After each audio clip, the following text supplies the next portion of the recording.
Okay. Good afternoon, everybody, to the August 8th, 2024 regular meeting of the HPARB. Let's open the meeting by saluting the flag.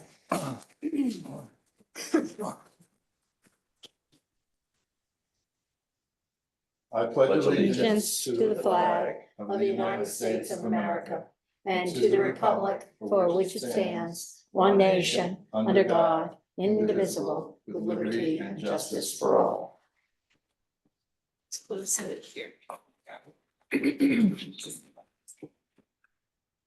So we're going to open the continued public hearing regarding 11 Gull Rock Road. Can I get a second on that motion? Second. All in favor? Aye. Okay. Requested adjournment. Okay. Okay. So number 2 is SAG 1 LLC, 126 Bay Street.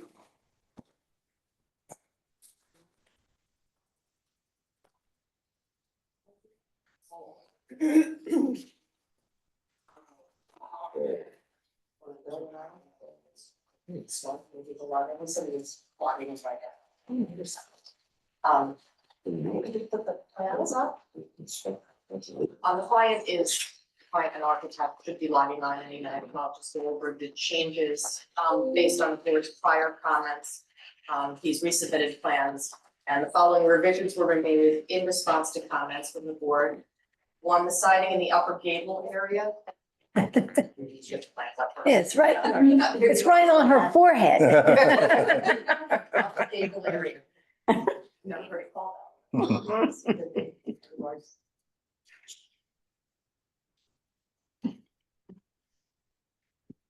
Do you know what page it is on the plans? Sure. Oh, you didn't identify yourself. Please introduce yourself. Tiffany Scarlino, 36 West Water Street, Suite 202, Sag Harbor, New York, 20 applicant. Thank you. There you go. Okay. So the upper gable area was changed from vertical board to batten and clapboard on the front and rear facade. So I think it was the issue was the siding on the front and rear facades was changed from vertical to batten and shingle on the side facades to simplify the exterior and as suggested by the architect. So I believe that was a textural change to the siding on the house that was requested by the board.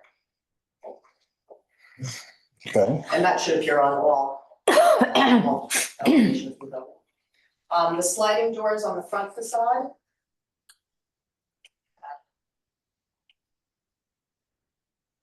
That's it there.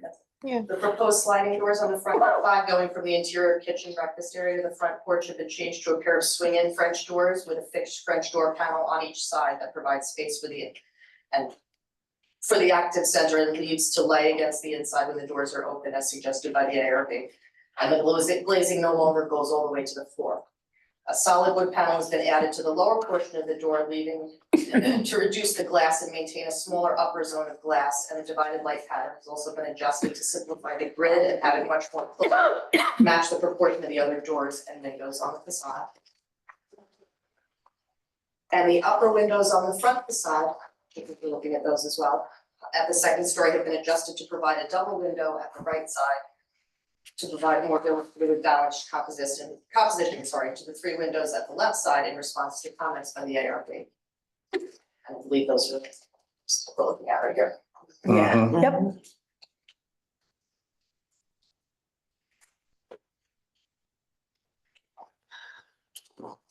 Well, I think it's much better. I appreciate the French doors, replacing the sliding doors. Yeah. And I appreciate the change in siding in the top, like, part of the gable. I think it's a lot nicer and a lot more easy to digest in this neighborhood. Any other comment? Did we, I don't remember, did we talk, that's a balcony on the second floor? I don't know if they're actual balconies as much as they are. No, those are just- roofs. They're just railing roofs. Standing Okay, Oh, there's a standing seam roof. Okay, that's fine. yeah, that was my question also, whether they were balconies or roofs. No, that's a roof pitch on that side. Right, Okay, Okay. I got it. I don't think we have anything. I don't have anything else. I'm good. All right. Motion to approve 126 Bay Street. I will second that. All in favor? Aye. Aye. aye. Thank you, Judith. Okay.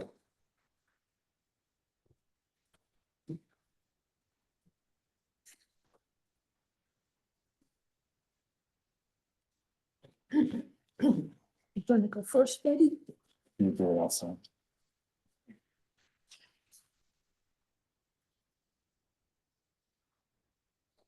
Today is the eighth, right? Eighth, right.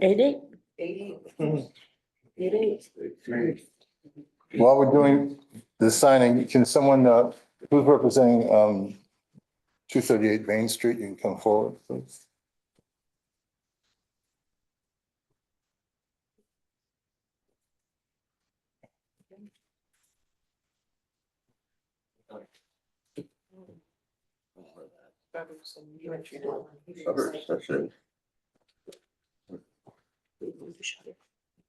Please introduce yourself, sir. Stuart Passages, unfortunately, Duck Drive, Sag Harbor, I'm the architect. Is it possible to shift this back a little bit? The owner isn't here yet. Sure. Yeah, we can second call you. Pardon me? We'll second call you. Okay, thank you. Okay. Okay. And who's here for 132 Germain Avenue? Hello. Hi. Yes. Good afternoon. Paul Ortega, 33 West Drive, Harbor, New York. Well, I'm here to keep going with the application for the garage, find a solution. Good. For the front or Mhm. the garage. So we have the options. Well, this is one of the options we came up with the idea of putting back the same barn doors that what they were before. I mean, the same design and dimensions that they were before. That's kind of like the schematics. So that's one option. So those are two doors. Yes, 2 doors, yes. Those are operable doors, or is that? They will be operable because obviously you will have to, the idea is to keep the same front that the house has right now. Mhm. And put the doors in front of them, so that it will kind of, give the same impression that it had before. And this is based on the photographs and dimensions from the previous, from the pictures from the previous doors. I don't want to interrupt your presentation, Oh, no but problem. if they're doors, there would be hardware that would enable them to swing. Oh, yes, but it will be because of the roof line comes up a little bit, it stands like a foot. So the hardware will be kind of inside of that. You won't see the hardware, just like in the other pictures, you didn't see the hardware. But they're definitely moving doors. And so they So the- swing how? No, they don't swing, they roll. They have a track. The overhead They track. have a track, yeah. They roll sideways. They go up? Side. No, sideways, just like, it was sliding one into the other. I mean, that's just. Oh, Visually, that just looks like a wheel. That's what I'm saying. So, if. Yeah. if I they see, are you grab that actually bar. doors, I think they got sort of look more like doors than a wall of vertical Oh, doors. yeah, well, it's based on on what it was there, same dimension. Right, yeah. So you're saying we have the hardware into the, Mhm. because right now you're not gonna see it. Like I said, it goes underneath the. do you have is there a photo, Carrie, of how it looked before they redid it? Yeah, we don't have pictures. For example, if we're looking at the building here, if these doors Just roll, so we can, then the one to the right, Was it the first one? Is inoperable. maybe. Is inoperable, really, well, because it's gonna hit the fence. right, it's gonna hit the fence, right? In Well, about a look- foot. Oh, Well, 132 okay. Germain. They slide into each other just like it Yeah. was before. not that they were with So I sliding. guess our point is we can't sort of see what it Right, right. looked like before, and if they roll like the one in front of the other, Yes, that's the. then visually they would not appear as if they're on the same plane Right. in the drawing. Yeah, yeah, Hmm. this is, Which yeah, is what they look like. right. So I guess I'm not getting the feeling that these are movable or, I don't really, I just thought it would be good to see what it looked like. Oh, okay. I see. Here you go. But that's like the Only one open that I see so in, far, and- doesn't it? No, I think this Slide. thing, this Oh, one's behind it. flying Got underneath it. behind it. okay. And that's I would why see. that All right. thing was there. So you said you had a few options. Do you want to show us anything Yeah, else? that was some more. Thank Thank you. you, Another Nick. option, Yeah. yeah, well, that's the option with Yeah, the way it doors. used to look. You know. Oh, The other option would be to leave it without making the doors, you know, just the way it is, but And now he's With, replacing that for uh, windows. with different, They've already with done away with different this, siding. and we want them to You know, make something Because that's gonna look before- like that. you had objections about the board backing, See changing it the again. format. So let's talk about the materials. What's going to be the materials of these doors? So the other option would be, so that's the. the What front was of the- there? of the Mhm. Garage, Yeah, there you go. so you can see how, So it's got, here you go. So in effect, the Oh, right hand thank you. side is not an operable door, the Right. left hand is what rolls in behind it, I Right. think, by the looks. yeah, both of them operated. Oh, they did? Yeah, They both moved did, yeah. originally, I Okay. Because guess. that way you can let one, you know, if it Yeah. was a garage, you can let one side open and one side. And so your proposal would be, because this wall has already been rebuilt. Yeah. With doors and windows. Right. So is your proposal to take down what's there and to replace it with this? Not take down what's there, but put it in front of what is there right now. So this is like a screen to the actual It facade. would add like a screen, yeah. 'Cause, And- we will leave the same, but it is now, we will leave it by putting these doors so that you can slide. The left side will slide into the right side, and then you have access to the sliding. But I think the wall that's there occupies the plane in relation to the overhang of the roof. That you would be wanting to install these doors within. In other words, you're not planning to extend the roof. Oh, no, No. because there's like a foot of. There's a foot of overhang. Overhand, yes. Mhm. That's how it was before. And so before also the doors were hanging on the siding, not really inside.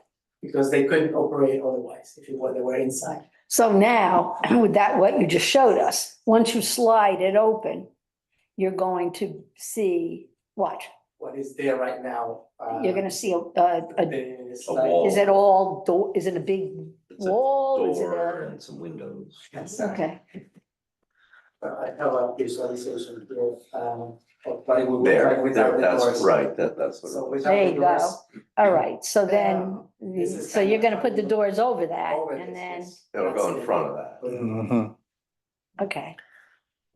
I And think, then- I was It's gonna kinda say, like the let's So how see would landscape, you- know. how would you open Elsie that? Comes up with. I'm sorry? so how would you would slide the door open in order to have light into the windows? No, but yeah, you can do, one door would be sliding into the right side. And then this side will be with the doors. And you can do the other, the opposite side if you only wanted the windows. Not both. But that's just this is to give the garage, the original design, I got it. That's it. Like you wanted to bring it back. All right, so what's It's gonna- number two? Yeah, Well, option two would it's gonna be really dark in there. Yeah. Yeah. Because your windows don't line up. So, well, option one would be the same one that we have right now, which obviously there's some opposition to it. We would do some mullions on the windows to match the existing one at the house. So what you just showed us, that's option what? That would be option three. Option three, okay. Yes. So now option two is Option what? two would be to replace the siding with shingles. Okay. We would do there were shingles before, Mhm. you know, we would do shingles as well. With a darker color. Think a black stain would be something like that. But with cedar shingles. Mhm. That will be. There's also an option to do shiplap like the front of the house. But it will also be with the black. I mean, my feeling is that it should be what was there, Yeah, correct? that would be And- what you're looking for, Yeah, and regardless of the, have you thought about putting in another window? Would that be just to get the light on in? the side. Yeah, Mhm. next to that other window, like put another small window, you know, the same size. But that way you'd have more light coming in that way when you have these two big Big doors.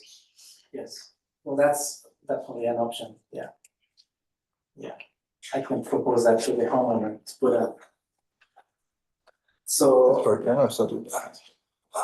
Just an idea, as long So as the it's idea shingles. would be like, this is the side that we're looking at, so Right. we'll put another window on this side. Mhm. A single one, not, It's a single one, it's just that it has two, Shutters? are they casement windows? yeah, they're casement. Mhm. The And house has casement. the other side would be done with shingles also, right? Because I remember all that discussion with because the fence is so close and because That stays the way it is, you know, obviously repair whatever it you're needs to going be to put repaired. shingle, make But sure put you got shingles in shingles there. there, okay. Yes, that's what it is right now, we haven't changed that side. And so we'll do the whole thing with shingles. All right, so I think it's very unfortunate what has happened here. And I'm sorry to tell you that I believe what you've created cannot stay. I think you need to recreate the original structure in kind. And that original structure had shingles on the roof. It had garage doors. That's one of them slid at least. These, I mean, obviously, we're not, I'm sure you've done away with the old windows, but what is standing now looks lovely. It is not appropriate because you did away with a historic structure. And in order to make this right, you need to recreate that historic structure in kind with those materials. So we would, so the idea is, what about the window? So nothing stays there, that's what you mean, you're saying. Yeah, Take the unfortunately, doors, take the windows, everything. yes. And the- And put the older looking doors on, the sliding. And then shingle the building. And then also shingle the roof. I mean, if you're gonna do that, then well, I still think it's probably a good idea to put another window in there because it's a studio for her. It's not a garage. That's the idea, yeah. Yeah, her painting. Maybe one concession visually is that when the two garage doors, which you're rebuilding, are closed, that's the way it looks. I can see that the one to the left that sits in front of those doors, when opened, to make it an all-weather, you could be in there with that door opened and actually glazed with doors behind it, so that when you're in that building, you could enjoy it being heated and light coming in, and that would be entirely concealed behind that garage door. So that when you leave the building and you close the door, it disappears visually. That's. I'm just saying that's one, that would be like treating the garage door as a storm door, which when opened reveals inner doors that make the building work, admitting light, et cetera. I mean, I think that wouldn't. But if we allow that, then are the doors, the original doors, ever gonna be in the place that they're supposed to be in, or are they just gonna be open all the time and we're gonna see these new? Well, that's a use sort of a thing that you can't control. So that if that's, yeah, I mean, that would be a concern. Can you see the backyard? Not from the front. You only see a little bit of the roof, maybe from the street. Yeah. Yeah, it's my neighborhood, so yeah, you can see it. Yeah. Yeah, that, I mean, you can see it, you can see part of it, but not Yes. really the doors, Oh, unless maybe. you're really standing on something. Maybe you could do Even on something. the sidewalk, because you were on, remember when you visit on site, when we were on the sidewalk, Mhm. the visualization was only like the roof line. Maybe you could do something with landscaping Well, the idea is that's why to you have block this, that view from the If street. the Well, I'm proposed, talking there's a like- proposed landscape proposal for doing hedges and also will be the hedges in the front of the fence, Uh-huh. We have a proposal for that, Right. behind the fence that is there right now. That's a So nice that would thought, cover up- but landscaping is not a structure. It's Right, like, it's not permanent. like, Right. so I don't, it doesn't matter if you can cover it up with trees or shrubs. Yes, This I historic understand- structure has I been understand taken that, away yes. and you need to put it back in kind. The way it was. And I, One board member, so you all have to weigh in on this, obviously. Yeah, I'm waiting for everybody's I comments. certainly like, I missed the original presentation, but based on what I'm hearing now, I hear what Megan's saying, and I think the cedar shingles, that's Yeah. one for research. The roof and the house itself should go back to the The roof was asphalt sheets, they were not cedar sheets. at the very original house. Yes, the original. It's like a 1920s, 30s, Yeah, so but that's why we had a bunch of layers of asphalt Yeah. shingles. Okay. Well, I think in this particular instance, I wouldn't want to see that seamed roof that's there. I don't think that that's acceptable. Sweet, you wanna Appropriate, say? excuse me. No, I'm you're sorry. good. You're good. Yeah, I mean, I think returning it back to the cedar shingles on the side and removing the siding makes a lot of sense to me.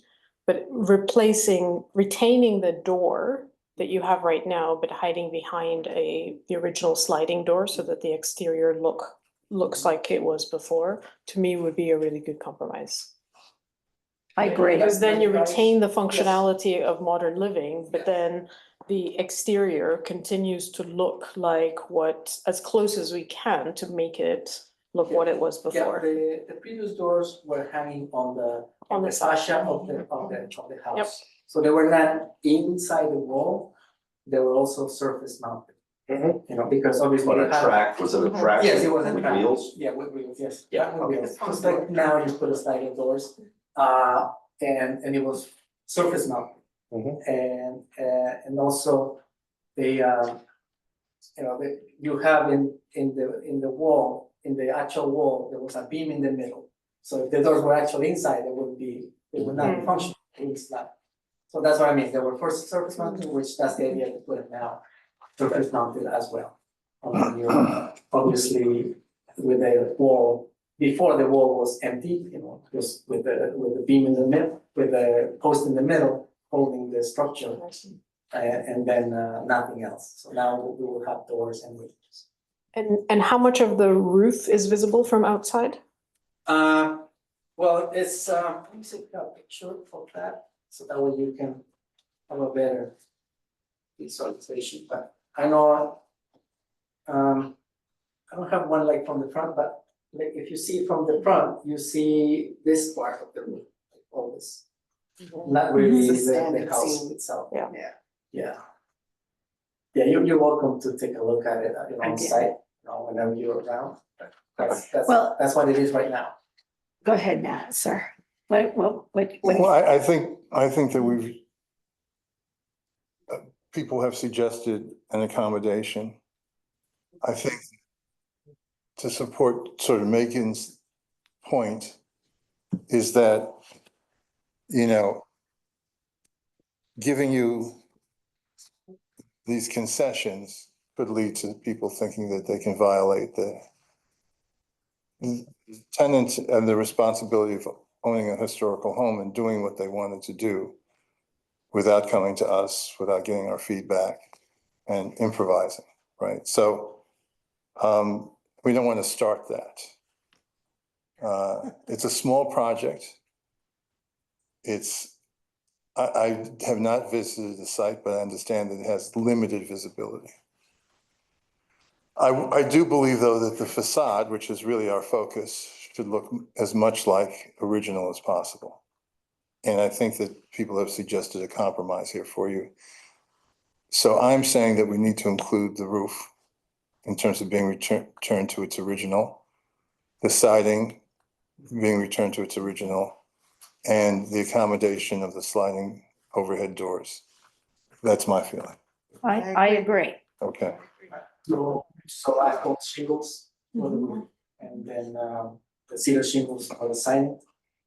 And what about the color? Because it used to be, you know, kind of whitewash color for the shingles, but the client is proposing like a dark stain.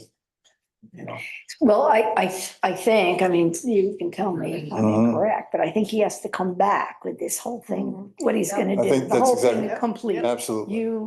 You decide, what color, you yes, know. yes, yeah, we have the colors. I just want to make sure All right. that, you know. And there then will be bring- something- Well, Bring a new plan. Bring a new plan, bring us some options Yes. in terms of the color, Colors. because that, you know, it can't be something that wasn't part of the error, consistent with the error. So bring us some options and, you know, make sure that your client agrees to this. Yeah, yeah, of course. Okay? Yeah, and I'll also make sure we have a more detailed drawing of how the doors will function. That way we Okay. can That'd be see good. That'd be really That'd good. be and very also good. Helpful. more Hey. of a visual from the profile as well, so. that- And you know, as you go through, this is one job that you've had here. And as you go and do others, please follow through and We're working. even on if the owner isn't aware of what needs to be that. happening, Yeah, yeah. you, I really please make apologize for sure this. that- I was not aware about being I know. historic, you know, so I really, that was my mistake, so I. ask those apologize. questions and come up and see them, Yes. okay? See Yes, Carrie. I have other things, she's proposing to do, but I guess, I'll have to come back with this first Yeah, and then. we I can would come figure back, out the I rest. would come back with everything, Yeah. because I know, Everything. yeah, I know Yes, there's yes, I have a, everything, there's but a I hot just wanna make tub, sure there's the front stoop, Yes, there's yes, I have all of everything. that, so Yeah. get that all together and bring it. Alright, so, yeah, alright, that's the idea. So the next meeting, Paul, is September 12th. So you guys need to make a motion to be able to. I'll make the motion to And I'll table. second it. All in favor? Aye. Thank you, Judith. Thank you. Okay.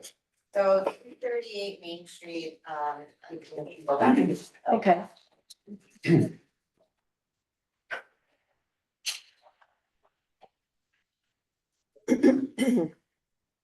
I am Stuart Bassett, 14 Wicked Drive.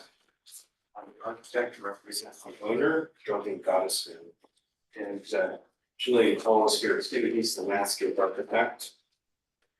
So I presented this a month ago and it was tabled so that you get over to the house and take a look. I'm not sure if you were able to do that. We met with Zach over at the house last week.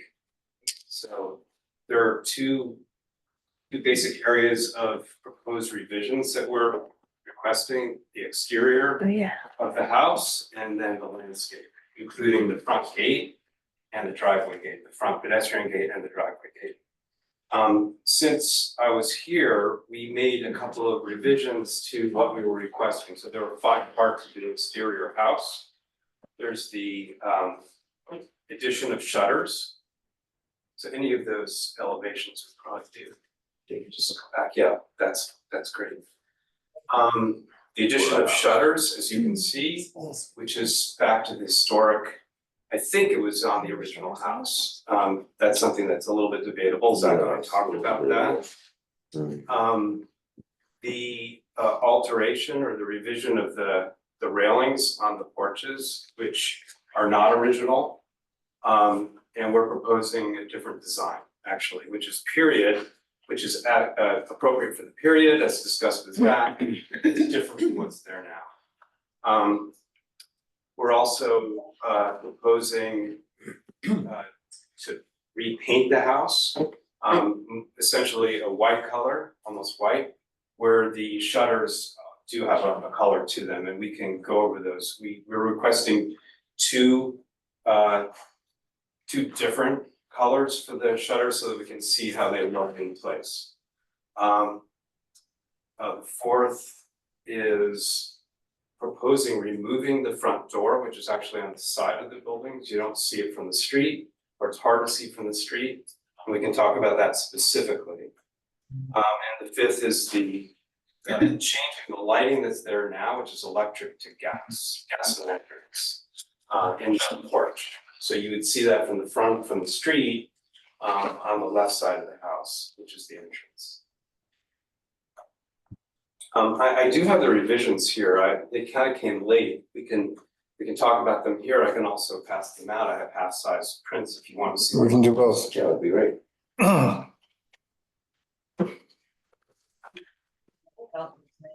Thank you. We can share. Do you want I to- will share. Yeah, that's fine. Copy, you want to share? I'll share. Thank you. We can share it. Sure. Thank you. Thanks. We all get along here. That space is limited. Okay. So now it's hard to read your notes, though. Do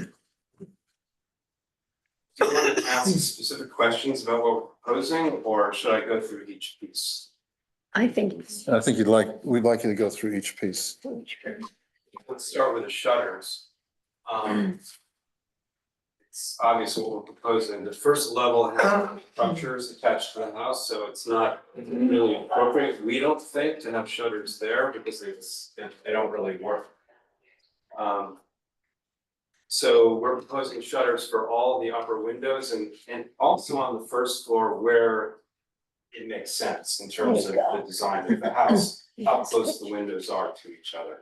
So you're looking at the south side of the house here, which is the upper elevation, and the east side of the house, which is the street elevation, the drawing below. And perish downstairs. So is the bottom one the front side of the The bottom is the front of the house, yes, street facing street side? facing, right. Okay. So it has two porches which are original. It used to be an actual porch that you could access. Now they're just, you can access them from the interior. Thanks, Perry.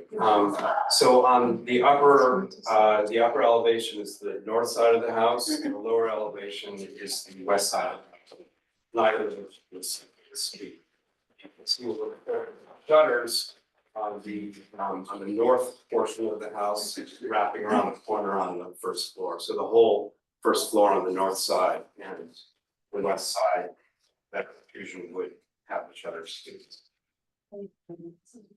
Do we have an original description of this? No, Well, it's been modified a number of times, and right. so You. Do you want me to jump in with a? Please. Yeah, Okay, so in my report, which I hope you all got, it's interesting that the earliest image of the house that we know of, which appears on the 1854 map. It's one of those little vignettes that goes around the edges of that map.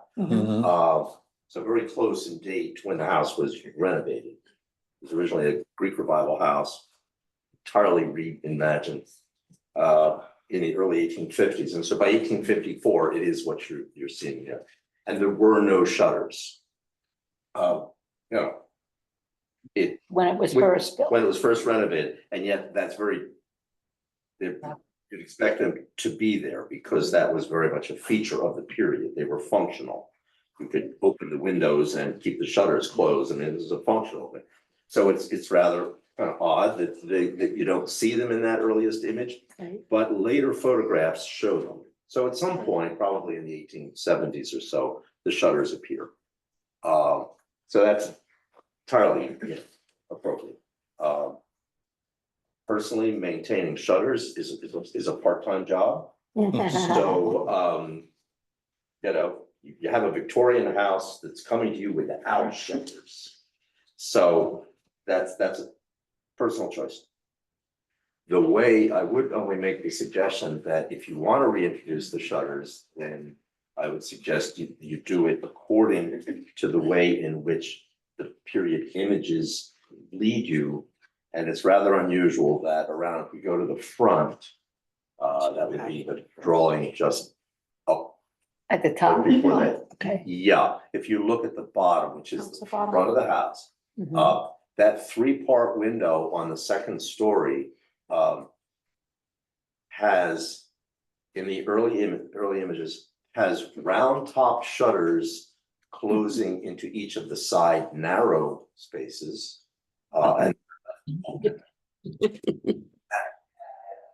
And the center wider one, you can see it's like two, almost like a transom at the top. That is left open, and the lower section, the 3 panes high, like 2 casement doors, Right. they get shutters because they're operable. You want to walk out, and originally at that period, that upper area had railings. So you could also walk out onto it. So there's a very simple way to provide shutters for that. It's all custom work, of course, but it would be consistent with reintroducing the shutters if you included that in the program, and that's well documented in period photographs. That would be my only. And also even, and on the But bottom, on the bottom, yeah. No shutters on those casement, You don't well, they're see? big ones, there are some. Yeah. Yeah, there are, I'm sorry, you're right. You know, Yeah, the they're hard to bottom see. windows, the bottom windows are protected essentially from sun already. Yeah. Because they're within those small porch areas. Right. So, and there's no space for them. You have a lot of ornament on the wall that goes back to from the front of the structure back. Mhm. There's really no way to put shutters on those windows on the first floor within those elements. But Zach, if I just might say that practically speaking, having shutters on that 3-part window is a little bit difficult. It's hard to make it work functionally. They would essentially have to kind of fold out and open Yeah. across the face of the house. Yeah. So. Right, I guess we look at shutters now as being decorative elements, and visually, enhancing, putting the house back into the appearance, closer to what it was at that time. But in the period, they were functional elements, and it wasn't like a choice between which ones get them and not. It was just you had shutters or you didn't. Right. And presumably you put up with the inconvenience of windows that weren't configured to make that easy. Right. So. If we're adding them back in and we don't, I mean, this sounds odd to say, we don't like the way they look or function. I mean, there's a fine line, Yeah. right? Yeah. Because we're choosing to add them now, and at some point they were maybe And arbitrary. I do agree that shutters on the first floor, because those are larger windows. And it would just, you wouldn't see any wall at all. You'd have windows and shutters nearly touching each other between each of the windows. So I think that's a busy enough story. they're But you they're could get also away under, without the right, they're shutters. under the porch more They're or under the less, porch. and you can't Yeah. see them anyway. I mean, we're, Well, when you look at Smoothing that areas. picture. yes, Is there an expectation that upper middle window would open onto the roof of the porch? It's back. Right now, it is a casement window. It has a governor on it, so you can't actually walk out there. That's not a functional porch anymore. There are photographs going back that do show a balustrade there on that. So at one point it was a functional roof. Right now it has metal roofing. It's pretty the way it is. I mean, we have something, we can talk about the possibility of adding that back in if that's. No, it's just, Right now, it was you just what he can't was get- recommending. just so that you see this is Yeah, the railings there. Just so you can visualize. Yeah, Where yeah. it was. Anybody want to make a comment? Are we gonna hear about the color of the shutters? Yes. Oh, yeah. Do you have the packets, the original packets that were distributed? Absolutely. Good, because it has the four colors that we're thinking of using, one for the house, one of 2 for the shutters, and one for the flooring of the porch, which you can't see. And there was something about the door, correct? Yeah, well, that's coming. Next. Okay, That's coming. That's fine, we'll save that to the end, right? Yeah. okay, yes, that was listed, new entry. Right. All So save that. right, Right, so you color the gate. this is one of the colors, it's the only one we have a sample of. This is one of the two choices that we're thinking of using for the shutters. But it would be helpful, I think, to see, I have my copy of this, I could walk around with it if you like. I have the whole thing here. Oh, sorry, Karen. So what is that, a gray? It's sort of a. Looks like a bluish. This is a sort of greenish gray. There's another option for a gray, which is a truer gray. What happened to green? Slightly green. No, not green. Actual green. Green. Yeah. Yeah. That, Well, the owner is here. If you'd like to engage in this conversation. Sure. Color. You can speak for yourself. It's pretty subjective, obviously. well, I guess it too, and now it depends on what color the house is too. Right, so. Is there some way you can show it up this way? That's good, that's great. I'm not sure how I can stop them. I have it here. Hold on one There, it moment. shows the shutters on that picture. So the first color on that chart is the wall color. Right. Mhm. And then, And that's for the windows themselves and walls. Here, pick this one. The third color, which is platinum gray, HC 179, is. We have it, one of the you and two- I, See them? Okay, wait. Okay. So the third and the fourth color samples are the two choices that we're looking at for the shutters, and until we see them in place, it's not clear which way we go. The platinum gray and the Wedgwood gray, those are the two you're Yes, looking those at? are the two colors I'm for the seeing shutters. different colors. Judith, do you see them? Coventry gray and No, platinum. that's okay, just, That's the house maybe. No, this is the side. The white is the Side. siding. Yeah, this is the house, right? Right, and the shutters, he's looking at these two. And He's this is- skipping Coventry gray so far. You have not told us about the use for the Coventry gray, Coventry gray would be the floors of the porches. which we can't see. okay. Can you tell me the color of the shutters? Just say the words of the colors. Wedgwood gray. Gray. plat- Okay. Platinum gray.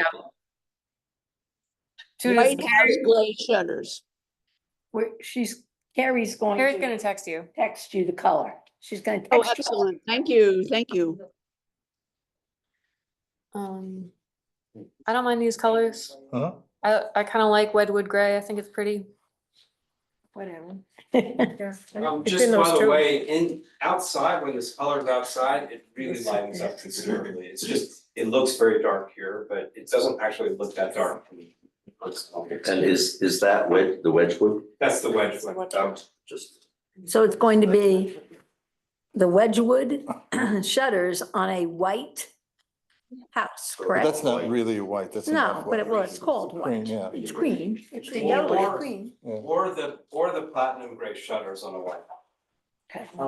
Jolene? Yeah, could you join us, please? We have to ask, let me join. Yeah, could. No, Just no, come up please and come say on your up. name. just jump right in. You're really the one we're trying to get to. You're the. Through your representatives. Discreet. Oh, don't worry Dun, about that. da-da-da. Jump in. Geraldine Gottesman, hi. Okay, and your residence, are you in residence there now or? Let me tell you my history. Okay. Okay, I am resident of Sag Harbor. Mm-hmm. I have Oh, yeah. the great honor of being the owner of the Hannibal French House, Mm-hmm. which I've loved and been blessed with living for the last 14 years. And I've also owned this house for 3 years. So at the moment, I am considering a transition up the road. And I, as you know, have given a lot of love and attention to the home I'm in at the moment, the historic home I'm in. And now I want to do the same for this house. So I feel like we have come together now for a very modest application, but I'm treating it extremely seriously. And I'm happy to discuss, everything that is being proposed with you. So the house choices are, in terms of colors, a white house like the Hannibal French, matched to the Hannibal French, which I know you all know so well. I could go back and use the same gray shutters that I've got in the Hannibal French house now and do a similar color scheme, but I really wanted the green. And I felt like it was happy and would lift the house a bit, and that house needs love and lifting. So that was my reasoning behind choosing something that was a little different. Does that make sense? Yeah, I like it. And then the other thing I would like to mention, since we're talking about the shutters for a minute, I understand that the house maybe didn't originally have shutters. I happen to aesthetically like the look of the shutters on the house and think that it would embellish and elevate it in a way that feels appropriate and historic to me. I'm struggling a bit with your point about the front, middle, window situation, which actually, I mean, I know you're not really interested in the interiors, but it falls within the bathroom. I wasn't planning on making, putting the effort into making it a sort of more balcony that I could walk out on or doing that. And therefore, the shutters on that middle window feel a little odd to me, because in the middle, if you open up the ones to the side on the 2 half circles, you could do that. But if you're starting to create like sort of slightly strange shutter situation, I felt it was awkward, and that's why we left it out. Stuart did talk to me about it. Mhm. He tried to explain it to me. So, I'm slightly resistant on that, but I would like permission, if possible, to put the other shutters up. And I'm open to your thoughts on continuing that conversation. That's where I stand on that. If you have any other questions for me. So just to make sure I understand, you're talking about potentially putting the shutters on the outer 2 upper windows. No, those are on the scheme to ask for approval upstairs, but there was a conversation regarding the middle. Yeah, the middle, sorry, Yeah, for the middle, so the outer 2 of the middle. Yeah, but then you Right. don't. That's what I mean, I'm just trying to understand It's if like, awkward, yeah, right? And that's that's what I why think too. when we were going through all the shutters for the house, we left them off that window because we couldn't figure out how not to make it look awkward. Yeah. Does that make sense? I agree. Okay, so that's the shutters. So do you have any trim colors, or is there any trim color represented? It's going to be all white? All white. I was going for an easy, simple situation. Anybody have any comments or thoughts? Okay. I'll just tell you, I think it's kind of elegant in its simplicity now. And so, while it's within your purview to do the shutters, it's not my first choice. So anybody else have any comments? I'm fine with the shutters one way or the other. Okay, so we have more to discuss. Yes. So let's proceed. Right.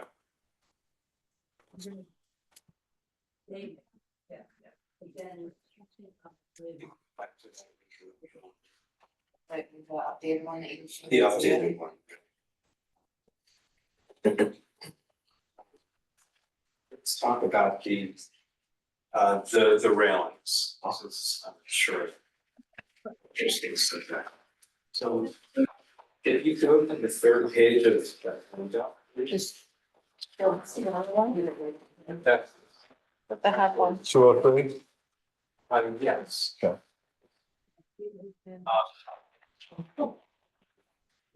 So what's there now is a relatively new intervention for the railings. The railings have changed over the years. They've gone from simple, straight balusters to something more ornate, like what's there now, except the way that those railings are built. They're very awkward and heavy and clumsy. And Zach, I think maybe you can speak to this, the existing ones. Well, we kind of did a deep dive on railings of this period, because I was curious to see what kind of precedents might be, and I was kind of pleasantly surprised to see that these balusters that Stuart is showing, which are kind of classical, are very prevalent in that period. The only alternative is more of those are fully turned, so those are turnings. The alternative to that, just conceptually, is not a turned piece of like a little baby column, but rather a flat board, which with it's called a fret saw, it would cut out a silhouette, and it was made kind of flat. And the way you could embellish that was to add little moldings around it or something, but that is a whole other. And that seems to be, it's very hard to see in the early pictures because it's at such a small scale and kind of receding into the darkness. So it's difficult to, we don't have enough visual information to say, oh, this is what you could build. And so the idea was to look at what is typical of the period. And I'm finding as much of this as anything else.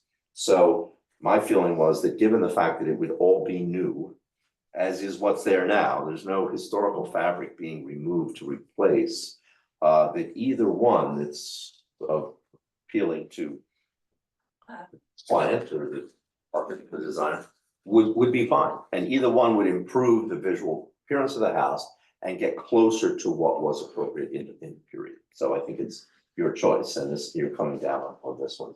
Right. Yeah. This is what we Mhm. prefer, this is what Gerald Yeah. prefer. And I think the scale of this house is extraordinary. It's a very imposing and well-scaled house. So what you tend to see on smaller sort of Gothic revival cottagey houses would be the simpler, presumably more affordable solution in the period. Whereas a house of this caliber, which is quite grand, well set on Main Street, et cetera, can carry something like this, which is associated with, kind of larger scale houses.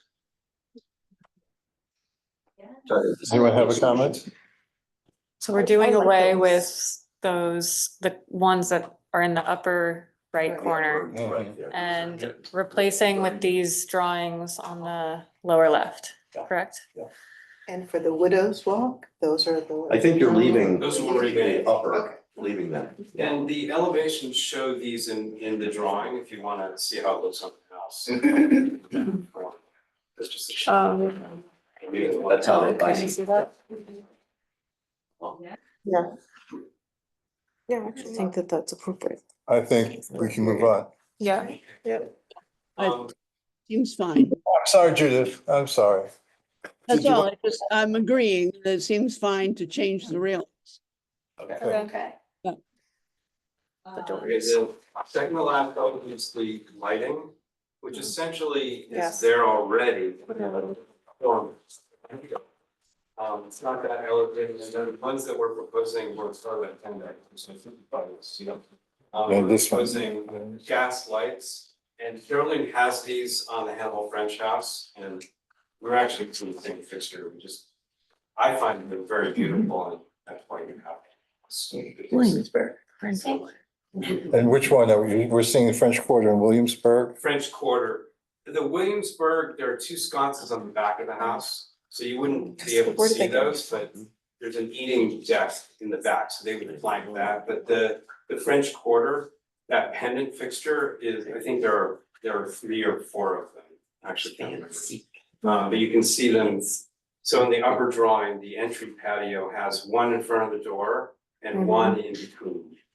And under the house, the front facade doesn't have any of those, even though there are 2 porches, there's no lighting there. And then the next drawing shows the rear of the house, I don't know that you care about the rear of the house in terms of the lighting. There's one over the table, and then there are 2 flanking pendants, so you can kind of see with that. Oh, there are 3, sorry, 3 constants. Did I say pendants? Well, you have, on the west elevation, you have 1 pendant and 2 sconces. That's right. Okay. I can't remember and I can't see. I'm okay with the lights. Okay. We're making great progress here. Does anyone have any comments? Judith, do you have any comments? You said something about gas lighting. Are these all gas? Yes. Yeah, That's right. that's the intent, yeah. Okay, I usually don't go for gas lighting, but on a house like this, I think it's appropriate. You might know your portions that you like. Okay, Okay. All right. Here. next. Talk about the Okay, doors. last item, last but not least, the front door.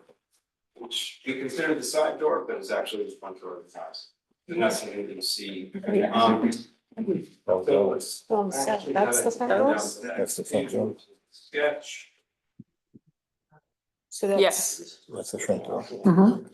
So. revised entry door, so Still the- ARB 203. So if you look at, yeah, ARB 203, change that.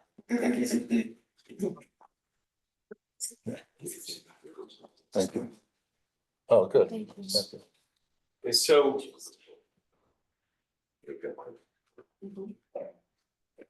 So.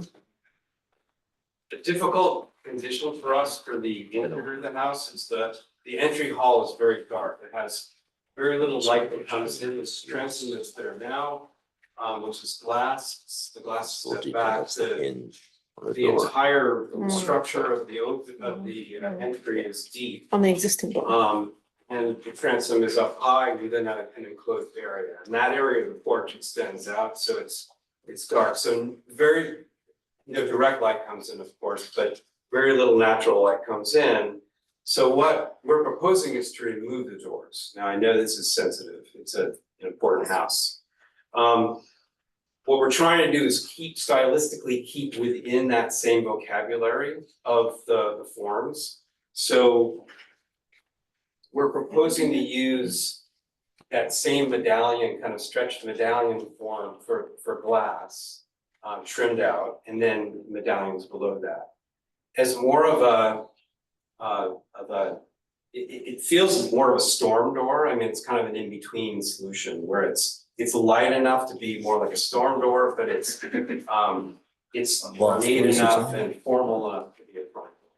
And that's what we're trying to This get is that what's one. there now, and then you think. So sorry, so let me just to clarify. That's what's behind it. What's there? It's the replace the wood.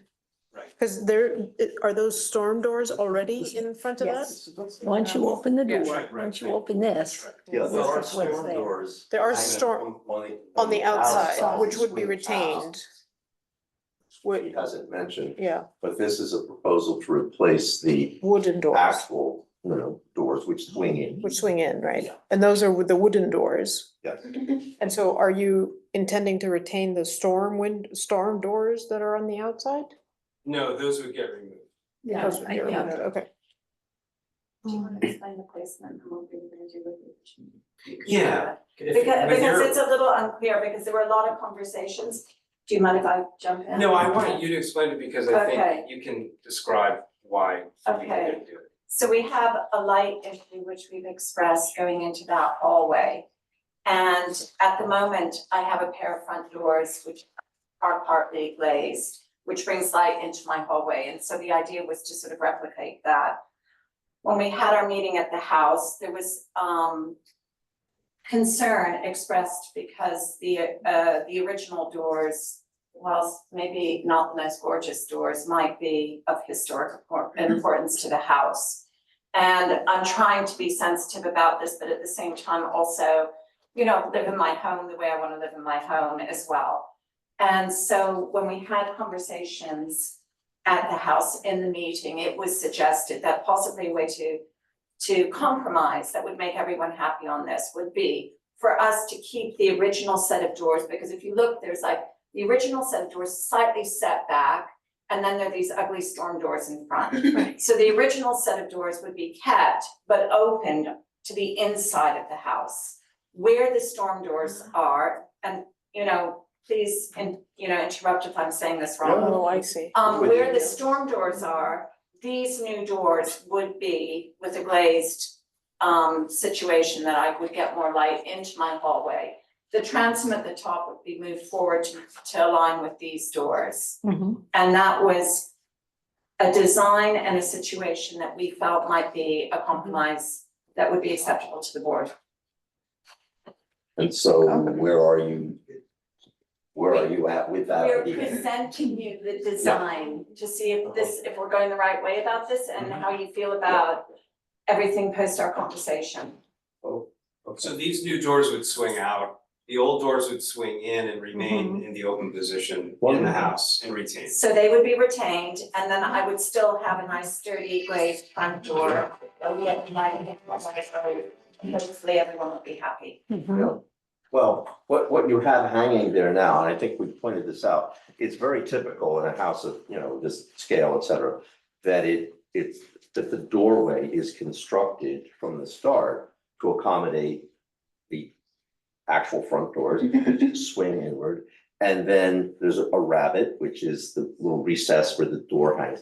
So an outer pair of doors, which could be storm doors, they could have been louvered shutters, something would occupy that outer and they would swing out. So it's already constructed to receive an alternative pair of doors than the glazed ones that you have there. My concern was not so much the aesthetics, but rather if the actual original doors were taken down and stored somewhere and replaced, that's not a long-term solution. Because if you investigate old buildings, you see that, and those pieces go missing after 50 years, you know, or they get recycled and get rehung somewhere else or something. So, so the best preservation plan is to keep them there. If you can live with them being left open and being essentially decorative inside the hallway behind a new set of doors, I think that's the ideal solution. And what you've designed here, I mean, we're all familiar with wonderful Victorian houses in the city in which you rise up to a very high stoop and you're confronted with a pair of doors which are glazed because the hallway behind them is so dark. This is a row house solution because there are no side windows. And so the only way to light that entrance hall is to have glazed doors, which is very typical of the period. So I think, you know, some variation on this theme, you know, the longer that panel, the better, because it's that much more glass. So this looks very appropriate, you know, design wise, it's certainly appropriate to the period. I think that's the ideal solution, so as not to lose the originals, but to put these on. And there isn't enough space between the exterior door and the interior for the exterior, these new design to open inwards rather than open outwards. It's only about, It's awkward. it's about Yes, 6 inches, 8 inches. Okay. Yeah. I couldn't see the depth from the picture that's up there. And it's also, you know, I think it's quite hard for you to do your job, not understanding also the interior, way the interior works and the light works.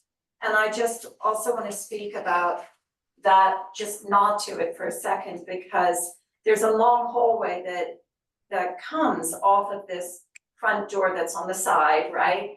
And goes the entire length of the house to a window at the other end. And so whilst you get light from one side, you're sort of going into a real darkness on this side of the house, and something like this would be a problem solver, you know, internally, if that makes sense. I It does really make For the sense. appreciate reasons you were saying. your effort with this, because I think that it's a very nice compromise. And very well thought out, so I appreciate you taking the time to do that. Thank you. Definitely. Any comments? Yeah, I was going to say, like, absolutely not, you cannot remove these doors. But the fact that you are saying you're not going to remove them. Gotcha. And is that the case? They will not be moved in installation? No, Process? that's exactly what I'm Okay. saying, we're gonna Yeah. hold them back. Yeah, so That's- leaving them, not touching them at all, not touching a screw in the hinges. And adding, basically replacing the storm doors with fancier doors. I think that's a very clever way of protecting the historic integrity of these doors in the house, so. I just wanna make one note on this, that we were asking for the transom glass to be moved forward, just so they're matched up with this. I think that's okay. Yeah. Okay, just to be clear. Mhm. Judith? Seems like an excellent solution, and I like the doors. I think they will look lovely. Yeah. Mhm. Do we have anything else to discuss? Garden. Yeah, landscape. Okay, but just so we, you know, just so we keep count, so far, nothing that you've presented has been opposed, right? Okay, Correct. so we'll keep going. So right now, we have a 6-foot base actually in front of the house. It's not historic. We really wanted to replace it with this fence. Okay, is the one on the right, it's what currently exists in the No, picture? this is kind of just the rendering that what that would look like right now, it's just like a regular gate that's just. This This is what they want. solid. Right. Well, it's a solid gate Yeah, now, correct. and this would achieve some kind of. Visual Visual. openness. Right. And you have no, you know, My only question. Judith, can you see that? was a Yeah. close one. I don't know, since this is the Thank front yard, you know, fences, gates, whatever, I don't know what the height restrictions are. Mm. There aren't any with Does- regard to the hedge. But as Right. far as fences and does whatnot, I the don't gate know. have to, if it's in, I don't know. is it in the, is this gate at the front of the house or the side? The front. It's on Main Street. Okay, so that would be, Max 4. Carrie, that would have to be 4 feet. Is that what's currently there? Well, currently it's 6 foot, just solid. But you want to increase the height. I can't see the finished height. Keep the height, We're keeping the height. we're just keeping it. replace it with a transparent door. Okay, that's, So what, you're saying that height is just 6 feet? Yes. Same I got you. Interesting. The code reads though, I believe, 4 feet. whether it was there, it might have been put in and never got It's permission. new-ish, I mean, Yeah. it's new-ish. So it, it should be 4 feet. It should be. You Should know, be. I just want one thing here, there's a second line of code after that first line of code, it says in no case shall it be greater than 6 feet. So somewhere along the line, someone added that text. I don't know why they would have done that, except maybe there was an exception at some point. Just pointing that out. There's also a few gates on Main Street that are over 4 feet.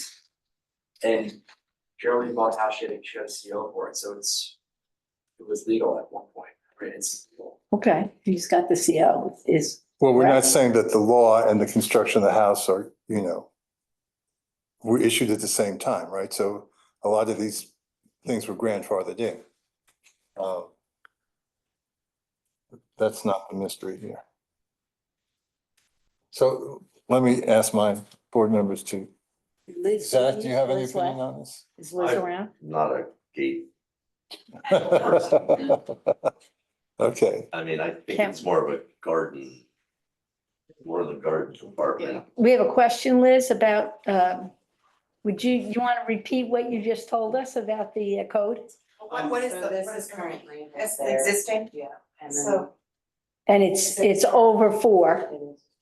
It's in the front. Pre-existing non-conforming. Okay, cool.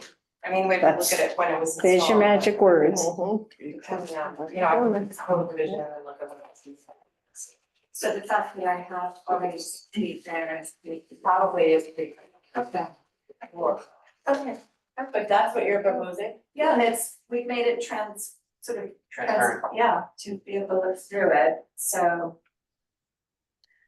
I like the look of that. we were trying to compromise a bit too on that, so. Yeah, so I would, okay. we'll look at it.